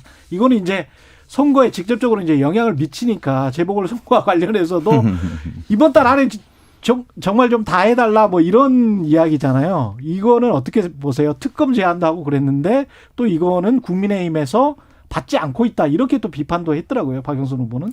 혹세무민하고 있습니다. 후보가 정직해야 합니다. 아, 그렇습니까? 그럼 후보 되기 전에 요구하지 왜 안 했습니까? 그리고 그렇군요. 지금 불리하니까 그걸 얘기하는 특검이요? 아니 저희가 특검 안 받겠다고 한 적이 있습니까?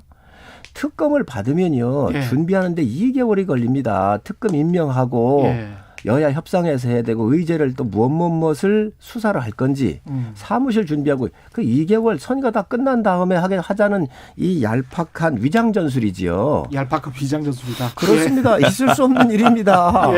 아니 저 같으면 여당 후보면 정말 이거 저희가 잘못했습니다. 그러나 이러이러한 대안으로 잘하겠습니다. 이렇게 얘기를 하고요. 검찰 수사를 요구를 해야지요. 지금 조사와 수사 모릅니까? 대통령께서 법률가이십니다. 그런데 조사와 수사 차이를 모르십니까? 지난주에 하신 이야기인데. 그렇습니다. 지난주 말씀드렸는데 조사는요. 압수수색 영장 같은 권한이 없어요. 700명이 투입돼 가지고 몇 명? 7명 했어요. 하루에 한 명씩 밝혀낸 거예요. 700명 투입해서. 광명시, 시흥시가 14명 밝혀냈지 않습니까? 그런데 매머드의 대한민국 정부에서 매머드에 700명의 조사를 하는 인력이 하루에 한 명씩 밝혀서 7명 밝혔다고 한다면 국가적인 망신이고 국민을 얼마나 실망시켰는지 아십니까? 그런데 지금 서울시장 후보가 나와가지고 특검을 야당이 안 받는다고 받겠습니다. 받기 전에 검찰 수사 먼저 하시고 좋은 이야기입니다. 받겠다. 그리고 좋습니다. 감사원 감사 좋습니다. 먼저 하십시오. 네, 좋습니다. 자꾸 조건 달지 말고 그냥 합시다. 그냥 자꾸 이러면 하겠다 이런 게 필요 없는 이야기고요. 가짜뉴스 아까 말씀하셔서 의원님도 지금 가짜뉴스를 자꾸 말씀하셔갖고요. 어제 특별수사본부가 부동산 투기를 의심되는 사람이 100명 이상이라고 밝혔어요. 그러니까 이제 이전에 정부 조사 이야기 하실 건 없는 것 같고 저는 좀 냉정하게 이 문제는 발본색원하겠다라는 게 되게 중요한 것 같습니다. 본질은. 정부의 의지가. 그렇습니다. 의지를 정확하게 표명하는 게 중요하다고 보는데요. 일단 대통령께서도 12일 날 경찰 임용식에서 정확한 워딩으로는 이번에 LH 사건은 국가수사본부의 수사 역량을 검증받는 거다 이렇게 규정했습니다. 즉 바꿔 말하면 법이 검경 수사권 분리가 된 다음에 경찰의 수사 역량을 평가받는 거니까 조직의 명운을 걸어라 이렇게 이야기하신 거거든요. 그래서 현행법대로라면 이 경찰이 이것을 어떻게 책임질 것이냐에 대해서 이제 집중되고 있는 것이고 그렇게 본다면 경찰 입장에서는 본인들의 조직의 명운을 걸고 이번 결과를 말할 수밖에 없습니다. 이어서 14일 날 나온 것이 이미 LH 직원뿐만 아니라 민간인 포함해서 100명 이상이다. 이런 거고 향후에 친인척까지 조사를 확대하겠다고 했습니다. 자, 이렇게 조사가 가고 있습니다. 자, 국회 역할을 해야죠. 국회는 뭐 해야 됩니까? 그냥 조사하는 건 조사하는 거고 검찰도 결국은 여기에 들어올 수밖에 없습니다. 왜냐하면 말씀하신 것처럼 자금 추적이라든지 영장 청구라든지 이런 것들을 할 수밖에 없는 거거든요. 수사에서 어차피 기소는 그러니까요. 해야 그래서 그건 들어올 수밖에 없습니다. 규정 사실화된 것이고요. 더 발본색원하는 게 뭡니까? 특별검사하는 겁니다. 그러면 그 2달 동안 한두 달 걸리죠. 의원님 말씀이 맞습니다. 그 한두 달 동안 이 문제가 사라지는 게 아니지 않습니까? 이미 땅 샀던 게 사라지거나 없어지는 거 아니면 그것도 말씀대로 합의하신다 하시니 진행을 합시다. 당장 오늘부터라도 2달 후에 또 조사. 왜냐하면 또 이게 이런 효과가 있습니다. 특검이 합의가 되지 않습니까? 그러면 수사본부는 이제 본인들이 못하면 특검에서 드러날 것 아니겠습니까? 더 열심히 할 수 있다. 더 열심히 할 수밖에 없는 것이죠. 아. 그래서 이 문제를 발본색원하기 위해서를 특검하자는 겁니다. 그래서 이것을 선거 국면 이전에 이렇게 발생된 문제에 대해서 근본적 치유에 대한 이야기를 해야지 저는 이런 생각이 듭니다. 청취자 4050님은 이건 정권 문제가 아니라 제도적인 문제입니다. 정치인들 특히 국회의원들 전수조사 안 하나요? 네, 그래서 제가 말씀드린 건 이런 겁니다. 네. 지금 야당이 말씀하시는 게 뭐든지 다 자꾸 조건을 붙이세요. 그냥 합시다 이렇게 하면 됩니다. 근데 국회의원 전수조사하자 그랬더니 여당 먼저 해라. 이게 형님 먼저 아우 먼저도 아니지 않습니까? 근데 여당 먼저 하고 그거 보고 하겠다. 예. 이거 특검 합시다. 그럼 감사원 조사도 받고 경찰 조사도 하고 검찰 조사한다 한 다음에 특검해라. 이게 내가 볼 때 이해가 됩니까? 제가 볼 때 저는 이해가 안 됩니다. 그냥 이 조사는 이 조사를 하고 발본색원하기 위해서 특검대로 하고 그러면서 또 나아가 국회의원 조사도 전수조사하고 이러면 되지. 저는 이 문제에 대해서 오히려 좀 소극적인 느낌을 받는다 이렇게 말씀드릴 수 있다. 야당이 참 여당 예. 참 아유. 이거는 뭐 욕만 안 나왔지 뭐. 여당하기가 어려운 건 알지만 참 너무하십니다. 너무하십니다. 송 의원님 말씀을 하십시오. 예. 예. 감탄을 하지 마시고. 아니, 야당 보고 가짜 뉴스 한다 그러는데요. 예. 정부가 발표한 게 7명 발표했거든요. 네. 맞습니다. 예. 그래놓고 지금 국민 여론이 비등하고 비판이 쇄도하니까 이제 좀 더 하겠다 해서 의심의 범죄자들 비슷한 사람들을 얘기하는 것 같은데 이게 뭐라 했습니까? 분명히 얘기를 했습니다. 총리께서 검사 파견하는가. 그러니까 다수의 검사가 파견될 것으로 본다. 1명 파견했습니다. 검사가 수사도 못합니다. 이런 상황 아닙니까? 지금 여러 가지 여당이 이 이야기를 하는데 특검으로 바로 가자고 하잖아요. 예. 아닙니다. 이거 하고 특검 가는 거죠. 네. 먼저 하는 게 지금 조사에 가장 권위 있는 데가 어디입니까? 감사원입니다. 왜 감사원 뺍니까? 국세청도 넣고 금융위도 넣고 하는데 감사원을 왜 뺍니까? 대한민국의 감사원 이럴 때 쓰라고 있는 거 아닌가요?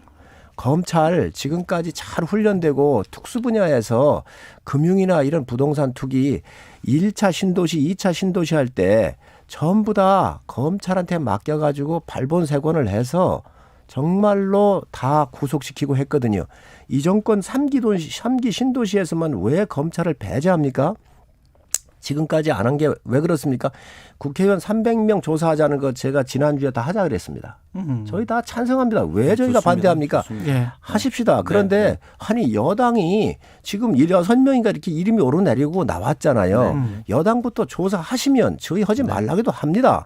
왜 야당이 마치 안 하는 것처럼 물귀신 작전하면서 끌고 들어가냐는 거죠.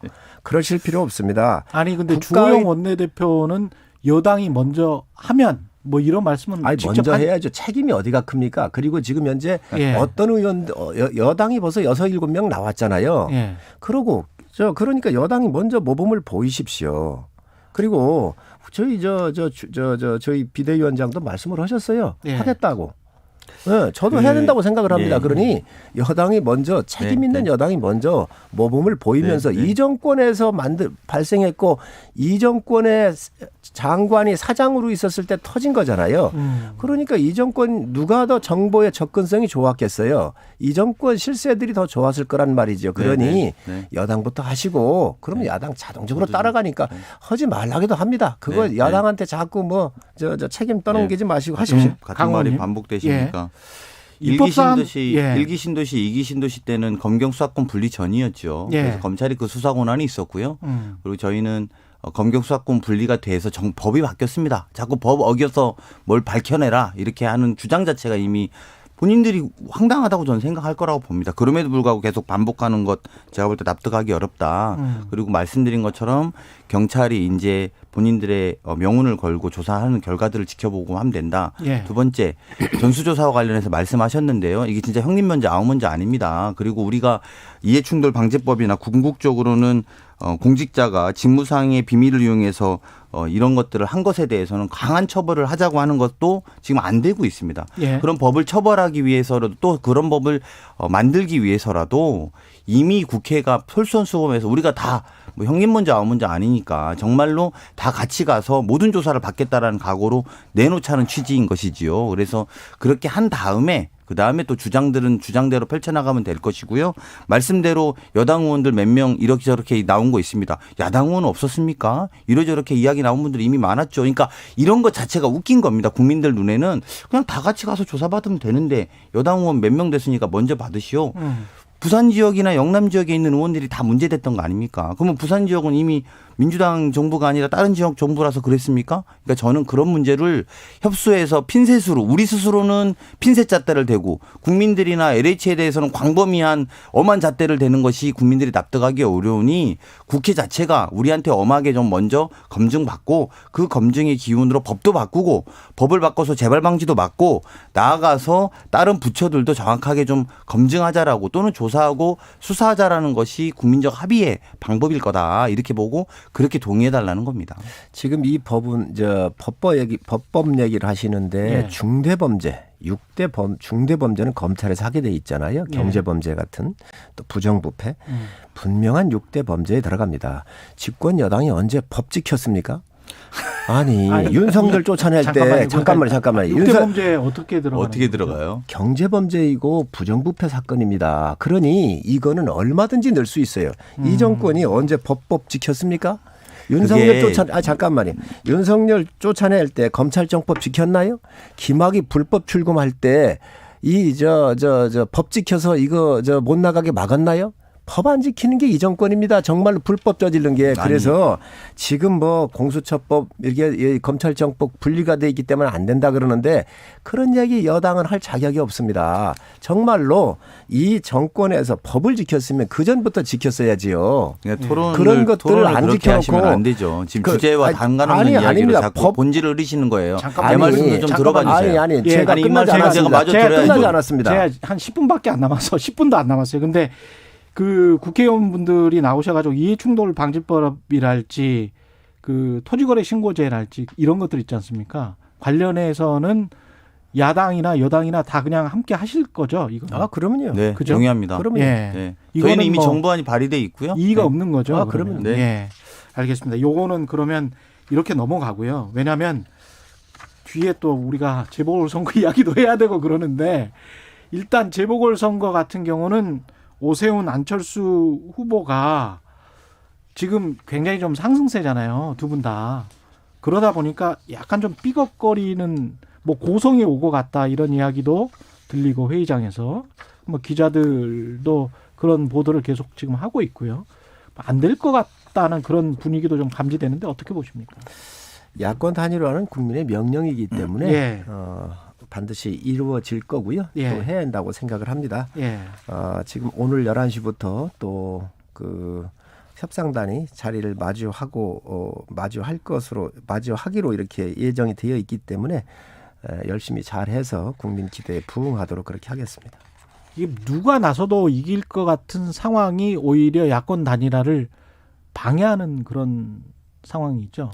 그런 건 아니고요. 지금 국민들께서 드라마를 보고 계시지요. 드라마를 보고 나경원 대표를 오세훈 후보가 또 이기고 또 엄청나게 벌어졌었지만 오세훈 후보가 또 어제 발표된 또 오늘 발표된 각종 여론조사에 보면 경쟁력이 됐든 적합도가 됐든 또 뒤집어지는 이런 모습을 보면서 국민들께서 역동성 있는 야당의 모습 또 새로 변화해야 되겠다라고는 기대들을 이렇게 표출하고 계신 거 아닌가 하는 생각을 좀 가지고 있고요.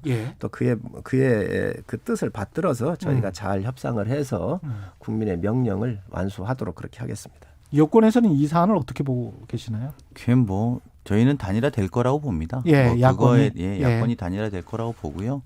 말씀대로 사실은 이제 저희 당 후보가 지금 현재는 좀 많이 뒤쳐져 있고 그것이 LH 문제로 국민들이 많이 화나고 또 여권에 대한 책임이 있기 때문에 그 부분에 대해서 혼내키고 있다고 봅니다. 근데 이제 이런 부분이 조금 이제 혼나고 또 제도적인 그래서 저는 좀 야당이 제도적인 합의를 안 하고 자꾸 형님 먼저 아우 먼저 하는 거 아닌가 생각이 드는 것은 빨리 제도적인 합의가 돼버리면 차분해지거든요. 그렇죠. 근데 이제 그거를 안 하고 자꾸 정치 공세로 일관하면서 민생과 상관없이 끌고 가고 있다고 저는 봅니다. 근데 시간을 더 끌어야 된다. 그렇죠. 이거 LH 사태를 재미를 보고 있다고 판단하는 거죠. 그래서 저는 빨리 야당이 그런 걸로 재미 보려고 하지 말고 차분하게 신중하게 빨리 법적인 합의 또 특검에 대한 합의를 하고 국회의원 전수조사를 통해서 하고 난 다음에 후보 간이 인물들이 드러나기 시작하면 누가 코로나 이후에 좀 서울을 좀 자부심 있게 끌어나갈 미래의 후보인가, 또 어떤 인물들이 더 경제를 살리고 소상공인을 위하는데 도움이 되는가, 이렇게 본격적 검증이 되면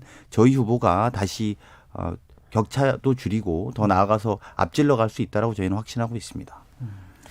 원래 여당이 밀릴 때는 그렇게 야당한테 공세하지 말라고 하니까 방송 들으신 국민들께서도 다 알고 계십니다. 지금 밀리는구나 뭐 이렇게 하시는 거군요. 그런데 이런 엄청난 사건에서 야당이 가만히 있으면 야당이 아니지요. 이런 LH 사건 같은 경우 전체적으로 다 이게 국정 실패가 되어 있기 때문에 이러한 모든 국민들의 마음이 선거라는 것은 선거를 통해서 국민의 마음이 표현되는 거거든요. 저는 이 정권의 무능과 실패, 부정부패 그리고 LH 사건 같은 경우를 바라보면서 국민의 분노가 표출되고 있다. 그렇기 때문에 이런 드라마가 만들어지고 있는 거 아닌가 저는 그렇게 보고 있습니다. 뭐 이 정권의 무능과 실패 이러시니까 좀 반대로 지금 야당의 유능과 성공을 보고 있다고 생각도 안 합니다. 그러니까 이게 제가 볼 때는 국민들이 화난 부분에 대해서 정치권의 책임이 회피하고 공세할 게 아니라 오히려 합의하고 또 정치권들이 오히려 더 나아가서 본인 검열을 더 뚜렷하게 해야지만 제가 볼 때 국민 앞에 좀 당당한 계기가 될 거라고 보고요. 나아가서 서울시장 선거 문제도 그렇습니다. 결국은 저희가 이러저러한 어려움을 겪었음에도 불구하고 뭐 국민들의 많은 도움으로 방역에 있어서 세계 최고 수준을 이끌어가고 있는데 그다음 그러니까 그전까지는 우리가 선진국에 늘 밀려왔었는데 코로나를 계기로 선진국보다 앞서는 게 있구나라고 느꼈는데 그것을 과연 10년 지난 시대로 돌리는 후보들로 할 수 있는 건지 아니면 미래를 새로 여는 후보에게 기회를 줘야 되는 것이 아닌지 서울만 생각하면 과연 누가 적합한 후보인지 이런 것들이 좀 집중되면요. 아, 코로나 이후의 시대는 과거 시대의 후보가 아니라 코로나 이후 시대에는 미래형 후보 그리고 오히려 새롭게 힘 있는 후보를 좀 내는 것이 맞는 것 아니냐. 일을 좀 다부지게 할 사람. 그렇게 보면은 저는 박영선 후보가 적절하다고 봅니다. 야당의 유능은요. 여당을 공격하는 거예요. 실정을 베끼는 거예요. 야당의 유능은 여당을 그렇습니다. 공격하는 여당이 것이다. 잘못하고 국민을 불편하게 하고 국민한테 피해 준 것을 야당이 그것을 밝혀내는 게 야당의 유능이라는 말씀을 드립니다. 이번 선거는 집권 여당의 서울시장과 부산시장의 성범죄로부터 치러지는 이 보궐선거입니다. 집권 여당은 정말 여기에 후보를 내면 안 되는 거예요. 참여하고 반성을 했어야 돼요. 그리고 지금 대통령께서 당대표로 계실 때에 그 당원 당규에 이러한 중대범죄로 이러한 보궐선거가 이루어지면 후보를 안 내겠다 그랬는데 당원 당규를 바꾸는 꼼수까지 하면서 지금 후보를 낸 거거든요. 이래놓고 여당 후보가 유능하다라고 얘기한다고 하는 것은 저는 상당히 문제가 있다고 보여지고요. 이 부분은 성범죄로 이루어지는 이 선거에 대해서 심판도 해야 되지만 이 정권이 지금까지 국정을 너무도 많이 이렇게 망가뜨려 놓은 거에 대한 심판과 견제가 반드시 있어야 된다고 생각을 합니다. 1분 정도밖에 안 남았어요. 대통령 사저 논란. 각각 한 30초씩만 말씀해 주십시오. 저 이거 답변을 하고 해야 됩니다.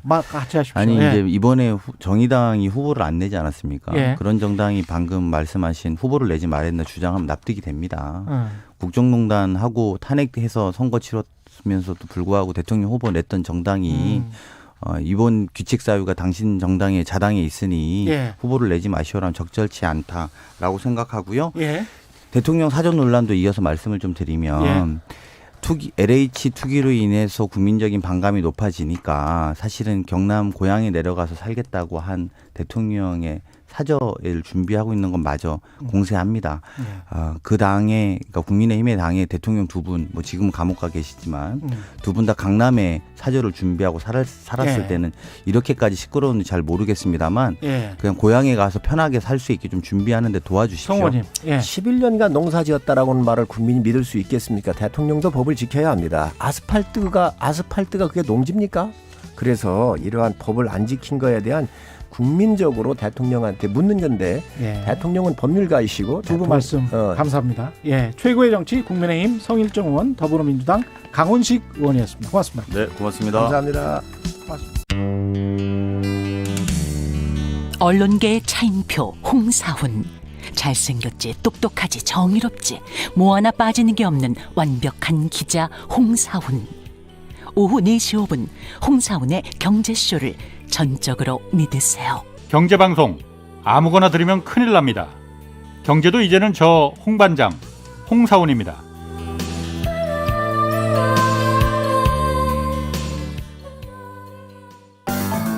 주진우 라이브가 원래 인터뷰 잘해요. 내용도 알차요. 내용이 너무 알차고 꼭 물어보지 않았으면 싶은 거를 꼭 물어봐가지고 꼭 물어봐야죠. 굉장히 불편해하시더라고. 곤란한 문제는 꼭 제가 물어봅니다. 모두를 위한, 모두를 향한 모두의 궁금증. 매일 오후 5시 5분 훅 들어가는 시사 주진우 라이브. 지금 시각은 8시 30분입니다. KBS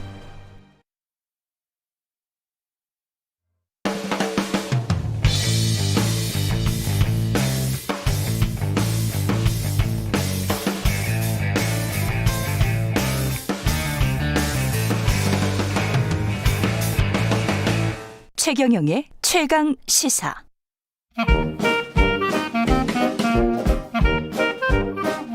네, 최경영의 최강 시사 경제합시다. 월요일은 명쾌한 경제 이야기 하고 있습니다. 박정호 명지대학교 특임 교수 나와 계십니다. 안녕하십니까? 예, 안녕하세요. 예, 지난주에 미국이 1조 9천억 달러, 우리 돈으로 2천조 원이 넘는 경기 부양책 들어갔고요. 네. 이 경기 부양안 먼저 살펴보고 미중 갈등 이야기해보죠. 예. 네.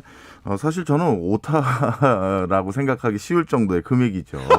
2천억에 2천조 원. 2천조 원에 예. 그러니까요. 예. 2천조 원의 경기 부양책이라는 건 정말 일반적인 나라에서는 상상할 수 없는 규모고요. 우리나라 GDP가 1,800, 900조 원 정도 되죠. 예, 맞습니다. 그러니까 우리나라 한 해 GDP를 예산으로 한 번의 예산으로 쏟아붓는. 네.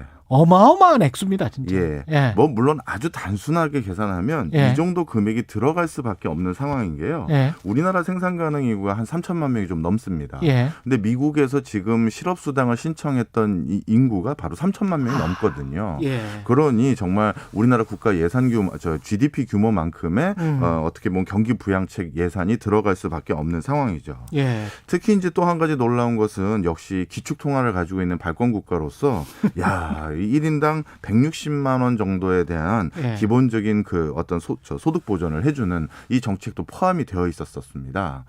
그냥 돈을 줘버리는 거죠, 가게에. 네. 예. 저는 바이든이 이런 정책을 같이 발표하면서 했던 연설 내용이 기억이 남는데요. 예. 미국이라는 나라를 건설하는데 기여해왔던 노동자들, 그다음에 근로자들이 예. 다시 일어설 수 있는 기회가 됐으면 좋겠다라고 좋더라고요. 얘기를 했습니다. 그 연설. 예. 예. 예.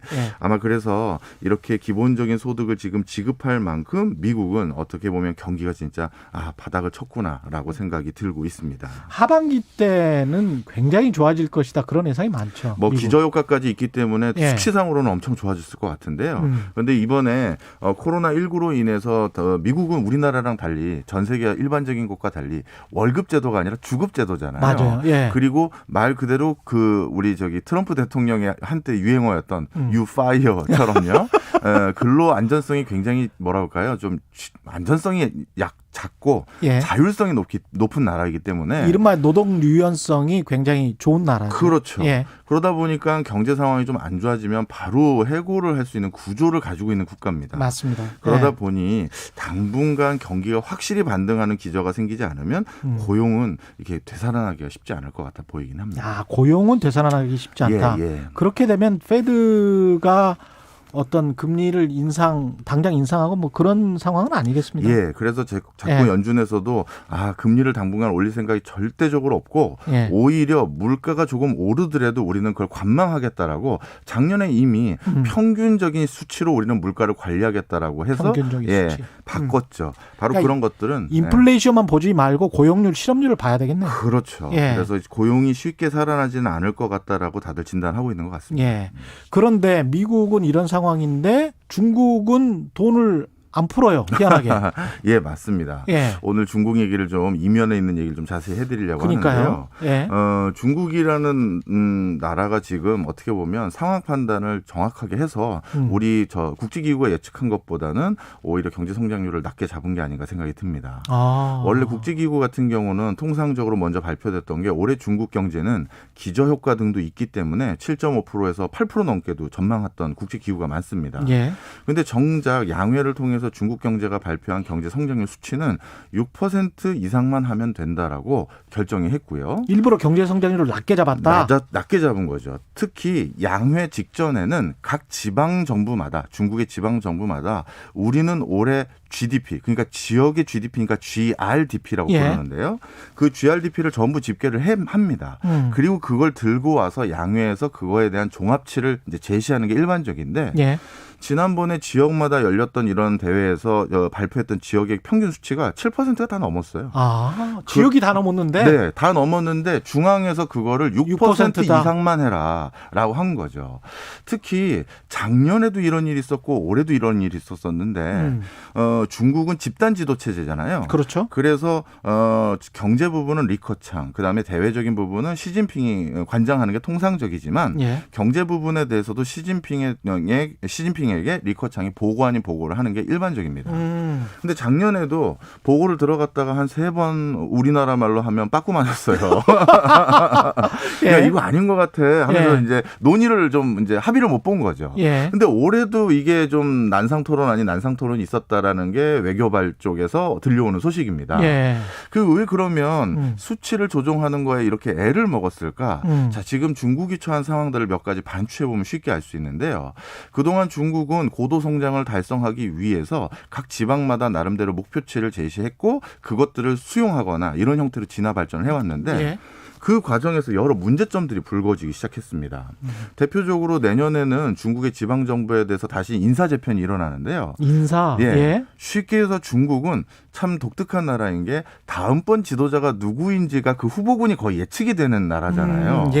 그러니 그 후보군들은 어떻게 발탁이 되냐면 하방이라고 해서 지방의 어떤 관료로 보냈을 때 거기서 성과를 잘 내는 사람들이 중앙정부에 와서 높은 보직을 받는 게 일반적인 중국의 프로세스입니다. 자, 그런데 그동안 이 지방정부에서 올려온 성장률 수치를 그대로 수용했더니만 말 그대로 숫자를 만들기 위해서 과도한 정책들을 해서 문제가 불거지게 된 거예요. 관료주의가 만연했구나. 그렇죠. 대표적으로 중국이 지금 가장 큰 곤욕을 치르고 있는 반도체 기술을 확보하기 위해서 중국이 지역에 소재하고 있는 많은 반도체 기업에 막대한 보조금을 줬었습니다. 물론 중앙정부 차원에서뿐만 아니라 지방정부에서도 많은 그런 반도체 관련한 기업들 육성하기 위해서 보조금을 줬죠. 대부분 날렸잖아요. 다 날렸고 파산까지 했어요. 그렇죠. 그러니까 지금 뭔가 이게 과잉 경쟁들이 일어나는 게 인사구조 차원에서도 있고 그리고 너무 단기간에 이런 것들을 이루려고 하다 보니까 지금 과도한 지출이 일어나기 시작했다. 그리고 그거에 대한 성과는 나오지 않고 있다. 이거를 확실히 인식을 한 겁니다. 돈을 아무리 쏟아부어도 그게 그냥 날려버리는 돈이니까. 네, 그렇죠. 그러니 이거는 우리가 조금 진정시킬 필요가 있다라고 인식한 게 하나가 있는 거예요. 똑똑하네. 그렇죠. 그다음에 두 번째는 중국이 이렇게 고도 성장을 하는 데 있어서도 중국은 대외에서부터 벌어 들어오는 돈이 상당히 많습니다. 그런데 최근 대외 환경이 외국으로부터 돈을 유의미하게 벌어오기가 어려운 구조로 점점 바뀌어가고 있습니다. 대표적으로 미국과 미국의 동맹들이 중국의 경제 활동을 옥죄고 있거든요.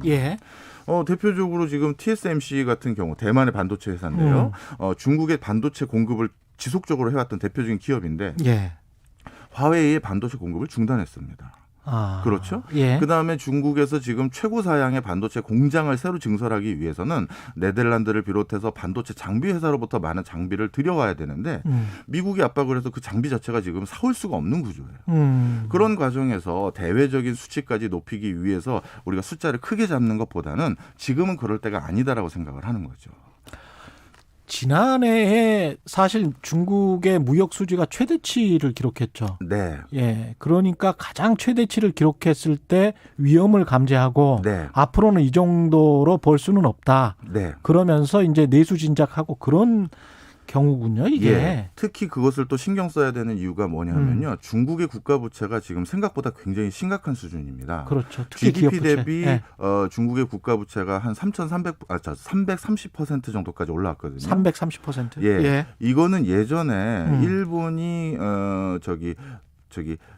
그 과열됐었을 때 91년도 예. 그때 국가 부채가 한 200%가 좀 넘었거든요. 예. 그거에 비교하면 지금 어마어마한 숫자를 기록하고 있다라고 보시면 될 것 같아요. 그렇죠. 그러면 예. 이렇게 많은 부채가 제대로 수습도 안 되는 상황에서 확장적으로 외연을 넓히기 위해 외국 가가지고 외국 기업을 예전처럼 인수한다든가 거기에 과감한 시설 투자를 한다. 지금 그럴 수 있는 돈도 사실은 없다라고 인식하는 겁니다. 특히 기업 부채가 많잖아요. 예, 맞습니다. 예, 중국 같은 경우에. 자, 그다음에 예. 여기에 또 하나 더 중요한 게 있는데요. 이렇게 GDP 성장률은 지속적으로 목표치를 낮춰가고 있음에도 불구하고 예. GDP 성장치보다도 항상 더 오히려 예산을 더 증액하는 부분이 하나 있습니다. 바로 국방비예요. 그렇구나. 2015년도까지는 국방비 증액 비율이 항상 10% 이상씩 증가를 했다가 예. 그런데 최근 들어서는 본인들도 경제 성장률이 좀 떨어지니까 낮추긴 했지만 항상 경제 성장률 수치보다 높은 국방비 증가폭을 보이고 있는데 올해도 마찬가지입니다. 예. 올해도 경제 성장률은 6% 이상만 해라고 했는데 국방비 지출액은 역시 2%포인트 높인 0.2%포인트 높인 6.8% 7% 조금 안 되는 수준을 딱 발표를 해버렸어요. 미국의 압박 정책이 중국 과거 이제 소련을 좀 가난하게 했지 않습니까? 그렇게 국방비 경쟁을 통해서 중국에도 먹히는 느낌입니다. 예. 그래서 사실 이번에 더더욱 이제 중국이 대외적으로 확장하는 것을 줄이고 국방비와 함께 내부의 내수 경제 중심으로 문을 걸어 잠그는 움직임을 하려는 게요. 예. 사실 이게 또 되게 재밌는 게 중국 국민들이 우리는 중화인민공화국의 국민이다라고 인식한 게 사실 공산주의 때문입니다. 그렇죠. 49년. 예. 예. 설명을 좀 드리면요. 중국의 저 동북 또는 아니면 저 북서 지역 쪽에 있는 저 외진 곳에 사시는 분들은 국가의식이 있는 게 아니라 그냥 부족이에요. 민족이고. 예. 그래서 농사 짓는데 요즘은 우리가 청나라라며 뭐 이런 거죠. 중앙에 어떤 바뀜이 있음을 예. 인식하지 못해요. 그냥 계속 자신들의 자치적인 상황 속에서 문화와 언어를 즐기면서 계속 유지를 해왔던 것인데 그런데 지난 한 4, 50년 동안 중국이 공산화하면서 전 세계에서 교류를 막고 딱 봉쇄하는 순간 예. 우리가 한 나라의 국민이라는 인식들이 자꾸 쌓여가기 시작했는데 최근 대외적인 개방경제 기조를 하면서 그 과정에서 중국의 가치관과는 다른 외국의 가치관을 뭐랄까요? 몸에 젖어가지고 들어와가지고 사상을 흔드는 세력들이 많아지는 거예요. 그러다 보니 이러면 안 된다. 동도서기를 하자. 그렇죠. 가장 중요한 건 경제가 조금 덜 성장하더라도 예. 이 중국이란 이 틀이 붕괴되면 안 된다. 위구르가 독립을 한다든가 아주 심하게 말하면 예. 티벳이 나가 떨어진다든가 홍콩이나 대만에 대해서 다른 이 시각을 갖게 만드는 건 중국의 장기적인 발전에 가장 먼저 차단해야 될 요소라고 생각하는 거예요. 그렇게 하기 위해서는 오히려 빈번한 외국과의 교류 협력들을 좀 차단하고 예. 내부를 다져야 되는데 중국의 MZ세대, 우리로 따지면 밀레니엄 세대라고 예. 할 수 있죠. 이 친구들의 공통점이 자국 국가에 대한 뭐랄까요? 애국심하고 자긍심이 굉장히 높은 세대예요. 왜냐하면 지속적으로 교육을 시켰거든요. 예. 그래서 지금 이제 그런 교육을 더 시켰을 뿐만 아니라 추가적으로 문을 걸어 잠그고 홍콩 같은 경우는 이제 애국자만 공무원이 되거나 아니면 교사가 될 수 있게끔 법을 바꾸려고 하고 있잖아요. 애국자라는 거 어떻게 증명하지? 말 그대로 예. 친중 성향을 가진다는 것을 어떻게든 뭐 확인이 되면 되는 거겠죠. 예. 바로 그래서 어떤 직업을 선택하는 데 있어서도 친중 성향이 있는 사람들만 고위공직자가 되거나 와. 교사까지 될 수 있도록 바꾼다는 거예요. 예. 그리고 디지털 화폐, 중국은 가상화폐를 제일 먼저 하고 있잖아요. 예. 이 부분 역시도 이 가상화폐를 통해서 지역의 경제까지도 통제하겠다라는 의도도 있는 것이죠. 이런 상황이면 중국이 이렇게 계속 안으로만 집중하면 우리한테는 안 좋은 거 아닙니까? 이렇게 보시면 우리 되겠습니다. 경제는?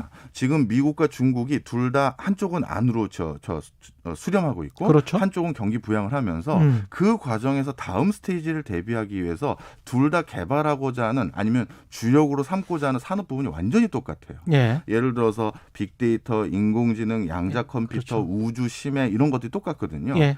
차세대 기술에서는 우리가 주도권을 가지고 가고 세계 표준을 우리가 하겠다라는 거예요. 둘 다. 둘 다. 예. 그러면 이게 상당 부분 예전에 일본도 그런 기치가 있었을 때가 있었는데 그렇죠. 예. 일본은 시장 규모가 워낙 작다 보니까 결국 실패했는데 중국은 그런 나라가 아니거든요. 그렇죠.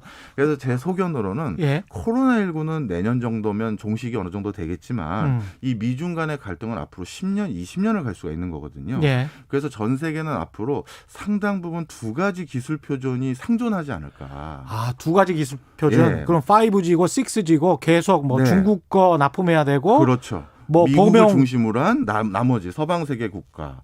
그래서 중국이 저렇게 내부를 똘똘 뭉쳐서 내수를 부양한다는 건 중국의 내수 시장 규모가 커지면 외국 기업들이 또 거기에 발맞춰서 뭘 납품해야 되잖아요. 그렇죠. 그러다 보면 기술 표준에 있어서 세계 표준을 중국이 가져가기가 용이한 거거든요. 지금 미국을 기반으로 한 많은 국가들의 기술 표준이 거기에 쏠린 이유가 제일 큰 시장 규모를 가지고 있기 때문이거든요. 그렇죠. 바로 그거를 똑같이 노리기 위한 쌍순환 정책도 분명히 있다. 이렇게 보시면 되겠습니다. 우리는 어떻게든 뭐 두 군데 다 팔아야죠, 뭐. 그래서 우리는 가능하면 우리 색깔을 안 드러내고 양쪽에 밀당을 하는 게 좋고요.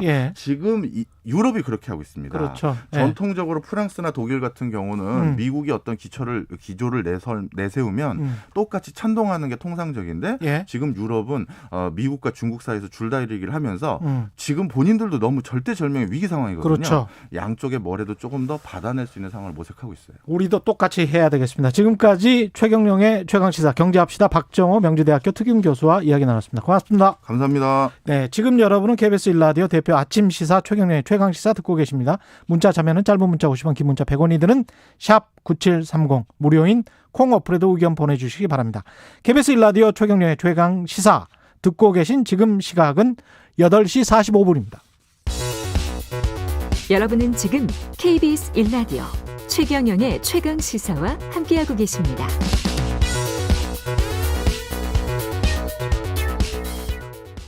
우리 국민들은 LH 직원들이 투기한 땅 중 98.6%가 농지라는 사실에 분노하며 농지법 전면 개정, 농사짓는 농민만이 농지를 소유하게끔 농민규정 명확화 등을 네, 농사짓는 농민만이 농지를 소유하게끔. 방금 들으신 내용은 농지 투기 규탄 기자회견 때 전국 농민의 총연맹 소속 농민의 외침인데요. LH 직원들이 농지를 손쉽게 사들일 수 있었던 배경에는 허술한 농지법도 한몫했다. 이런 비판의 목소리가 크죠. 지금까지 어떤 투기 활용 사례들이 있었는지, 현행 농지법의 문제는 뭔지 부동산 전문 김혜림 변호사와 알아보겠습니다. 안녕하십니까? 네, 안녕하세요. 농지법은 사실은 변호사분들께는 그렇게 큰 돈이 안 되는 쪽 아닙니까? 근데 이쪽을 또 잘 알고 계시네요. 다행히도. 네, 제가 부동산 전문으로 하다 보니까 아무래도 볼 일이 좀 있는 것 같습니다. 그렇군요. 이게 지금 농지법으로는, 현행 농지법으로는 농지 투기를 막을 수 없다. 이렇게 이야기를 하는데 이유가 뭡니까? 현행 이제 농지법으로 어쨌든 간에 농업인 외에는 농지를 소유할 수 없도록 되어 있는 것이 원칙은 맞는데요. 이제 예외 규정이 굉장히 많습니다. 예외 규정이 많죠. 네, 그래서 16가지나 되거든요. 16가지? 네, 그래서 사실 뭐 이런 허점들을 이용해서 농지 투기가 좀 이루어질 수가 있게 되는 거죠. 제가 알고 있기로는 이제 상속은 괜찮고. 네네. 그다음에 또 주말 농장 괜찮을 거고. 네네. 또 어떤 것들이 괜찮습니까? 말씀하신 게 가장 많이 이제 예외 규정으로 해서 농지를 취득하는 사유인데요.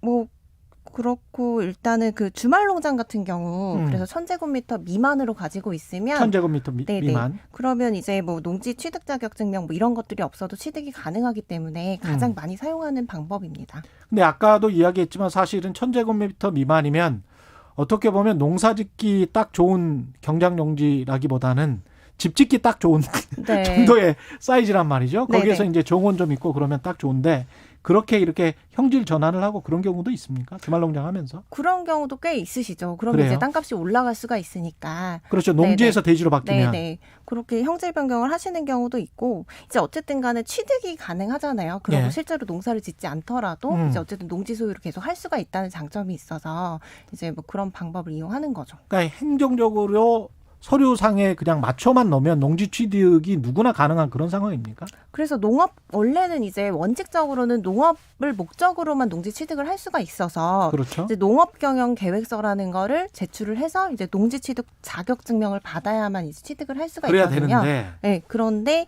방금 말씀드린 사유들로는 이런 뭐 까다로운 절차 없이도 그냥 농지 취득을 할 수가 있다는 거죠. 아까 말씀하신 게 이제 주말 농장 말씀하시는 거죠? 네, 예를 들어 주말 예. 농장이 가장 많이 사용이 되고 예. 말씀하신 것처럼 뭐 상속도 마찬가지고 그리고 예. 이제 뭐 이농 같은 경우에도 또 적용이 되는 경우가 있고 여러 가지 예외 사유들이 16가지나 된다는 거예요. 네네. 이농 네네. 내가 계속 농사를 짓고 있다가 다른 사람한테 팔아야 되는 겁니까? 파는 거는 아니고요. 네. 잠깐 휴경할 수가 있는 거죠. 휴경. 농사를 짓지 않더라도. 그리고 아. 일정한 경우에는 또 이제 다른 사람한테 뭐 임대차를 한다거나 아니면 사용대차를 할 수도 있고 그렇습니다. 내가 농민이었는데 직업을 바꾸고 싶다. 네네. 힘들어서 그런 경우는 팔 수 있게 되는 거군요. 네, 그런 경우에는 다른 사람한테 빌려줄 수도 있는 거죠. 소유는 예. 그대로 하면서. 그러면 외지인이 그렇게 샀어요. 네네. 외지인이 사가지고 본인이 농사를 짓는 경우는 거의 없을 거 아니에요. 사실상 이제 무늬만으로는 농사를 지으시는 경우도 있겠죠. 무늬만 있는데, 농사? 네네. 예. 그렇게 해두시는 경우도 있고 아니면은 뭐 이런 예외 규정을 활용해서 계속 소유를 하신다거나 아니면 소유한 상태에서 다른 사람한테 이제 빌려준다거나 뭐 그렇게 하시는 거죠. 그렇게 하면서 이 지가가 올라가기, 땅값이 올라가길 기다리는 겁니까? 아니면 하면서 무슨 형질 변경도 하고 이번에 본 것처럼 뭐 네네. 나무도 심고 뭐 이러는 겁니까? 그러니까 토지 보상을 노린다거나 뭐 이런 케이스도 있을 수가 있고 예. 그리고 주변이 이제 개발되면 당연히 땅값이 올라가기 때문에 예. 이제 소유하면 시간이 흐르면 땅값이 올라가는 시세 차익을 또 노리는 경우도 있을 수가 있고 또 이제 말씀하신 것처럼 땅을 이제 용도 변경을 한다거나 해서 예. 이제 땅값 자체를 이제 올릴 수도 있는 거죠. 이제 여러 가지 방법으로 시세 차익을 노리려고 하는 거죠. 사실은 그러니까 원래 의도는 농사를 지을 목적이 아니고 그냥 순수한 투자 목적이었네요. 네, 맞습니다. 가슴속 의도는 네. 거의 90%가. 네네. 예. 그런데 그거를 어떻게 제어할 수 있는 방법이 없는 겁니까? 지금? 사실상 이제 어쨌든 간에 농지를 취득하겠다고 해서 예. 뭐 농업 경영 계획서를 제출하고 나면 이제 사실상 이제 농지 취득 자격 증명을 받아가지고 농지 취득하고 예. 사후 관리가 잘 이루어져야 되잖아요. 실제 예. 농사를 짓고 있는지 계획에 따라서. 근데 이런 것들이 감시가 사실 잘 되지 않다 보니까 그냥 이제 뭐 작물만 좀 심어놓고 이제 농사를 예. 짓는 것처럼 예. 이제 허위로 하는 경우도 꽤 있죠. 적발이 좀 어렵죠. 이거 뭐 어떻게 해야 돼요? 이 국회에서도 그렇고 현장에서는 어떻게 느끼고 있습니까? 이게 어쩔 수 없다. 이게 너무 많은 사람들이 투기나 투자를 했기 때문에 그냥 이렇게 눈 뜨고 그냥 보고 있는 겁니까? 어떻게 해야 되는 겁니까? 근데 이게 사실 법 예. 개정도 좀 이루어져야 될 것 같아요. 아까 말씀드린 것처럼 이제 농업 목적이 아니면서도 농지를 취득할 수 있는 예외 규정이 너무 많잖아요. 예. 그렇고 이제 농사를 짓는다라는 개념 자체도 좀 모호한 부분들이 있거든요. 지금 법에는 매우 구체적으로 정해져 있지는 않기 때문에 예. 그렇고 또 말씀드린 것처럼 예를 들어 가장 많이 이제 농업 외의 목적으로 사용하기 위해서 이제 취득하는 좀 편법 중에 하나가 주말 농장으로 이제 사용하는 그렇죠. 경우인데 이런 경우에도 1000제곱미터 미만 토지에 대해서는 또 취득 허가를 안 받게 되어 있으니까 이런 경우에 좀 사실은 그 면적이 좀 지나치게 넓을 수도 있거든요. 그래서 실제로 이거를 좀 400제곱미터 이하로 줄이자라는 법 개정도 좀 이루어지고 그런 안도 나오고 한 걸로 알고는 있어요. 예. 그래서 이런 방향으로 좀 예외 규정도 좀 줄이고 그리고 또 이제 농민이라던가 농업이라던가 뭐 이런 것들에 대한 구체적인 좀 규정 같은 것들도 좀 신설을 하고 그래야 될 필요가 있을 것 같습니다. 이 현장에서 무슨 그런 투기 사례나 이런 것들 때문에 법률적으로 뭐 에러를 겪어서 변호사님에게 네네. 뭐 이거 좀 상담을 해주세요. 뭐 이런 사례들이 있나요?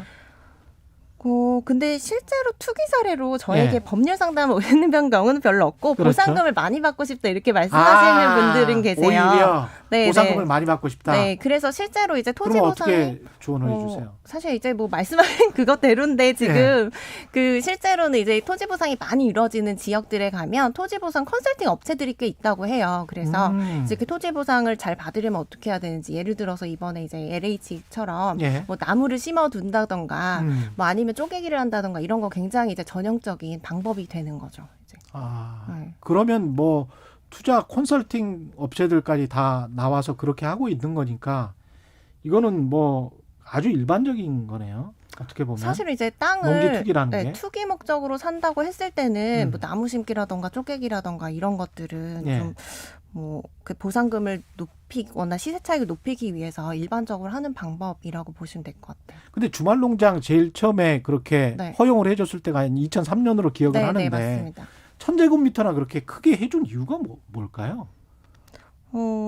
사실상 뭐 투기를 조장했었던 것 같은데. 근데 이게 어떻게 보면 농지 자체가 사실 헌법상의 경자 유전의 원칙이 있기는 한데 예.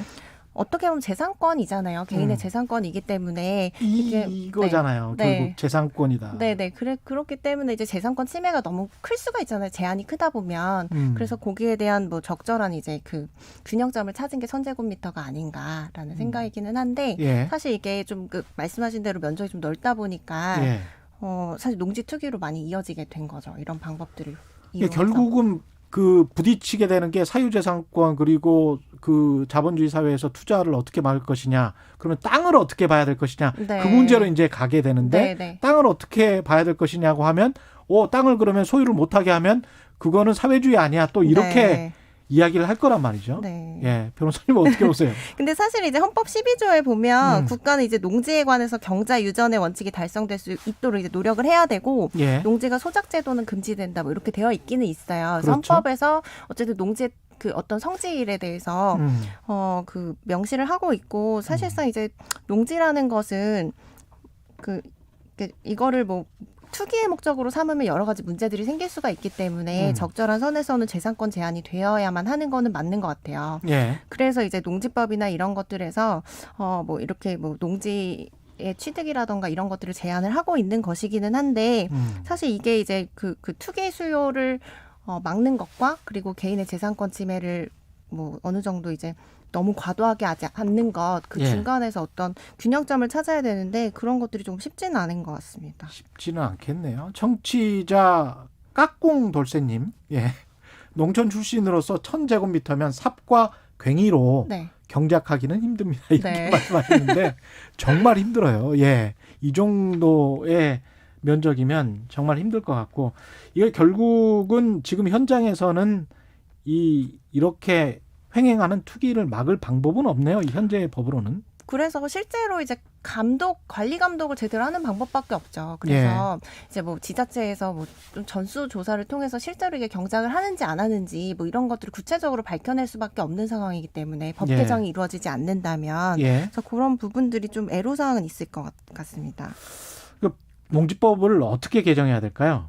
네, 아까 말씀드린 것처럼 좀 예외 사유가 너무 많잖아요. 예외 사유가 많다. 네, 그런 것들을 좀 구체화를 시켜서 좀 줄일 수도 있을 것 같고. 예외 사유를 줄이자. 네, 그리고 이제 아까 말씀드린 것처럼 농사를 짓는다라는 것도 조금 애매한 규정이거든요. 농사를 짓는다는 그 행위에 관해서 명확하게 규정하자. 네, 네, 그런 것들이라던가 뭐 그리고 지금은 이제 그 농민 관련해서 이게 농업인에 관련된 정의도 사실은 네네 이제 좀 약간 포괄적으로 규정된 부분이 있거든요. 그래서 그런 부분들을 좀 구체화시켜서 농지에서 바로 옆에 사는 사람이 농민인지 아니면 지금 현재 뭐 그거 농업경영계획서 할 때 그 농지로부터 거리가 뭐 몇 킬로미터 그러면 이제 그냥 허가해주고 그렇거든요. 네, 그리고 농업인에 대한 정의는 있어요. 사실은 대표적으로 뭐 1000제곱미터 이상 농지에서 농작물 또는 이제 다년생 식물 경작하거나 뭐 이런 경우. 예. 시간이 지금까지 부동산 전문 김혜린 변호사였습니다. 고맙습니다.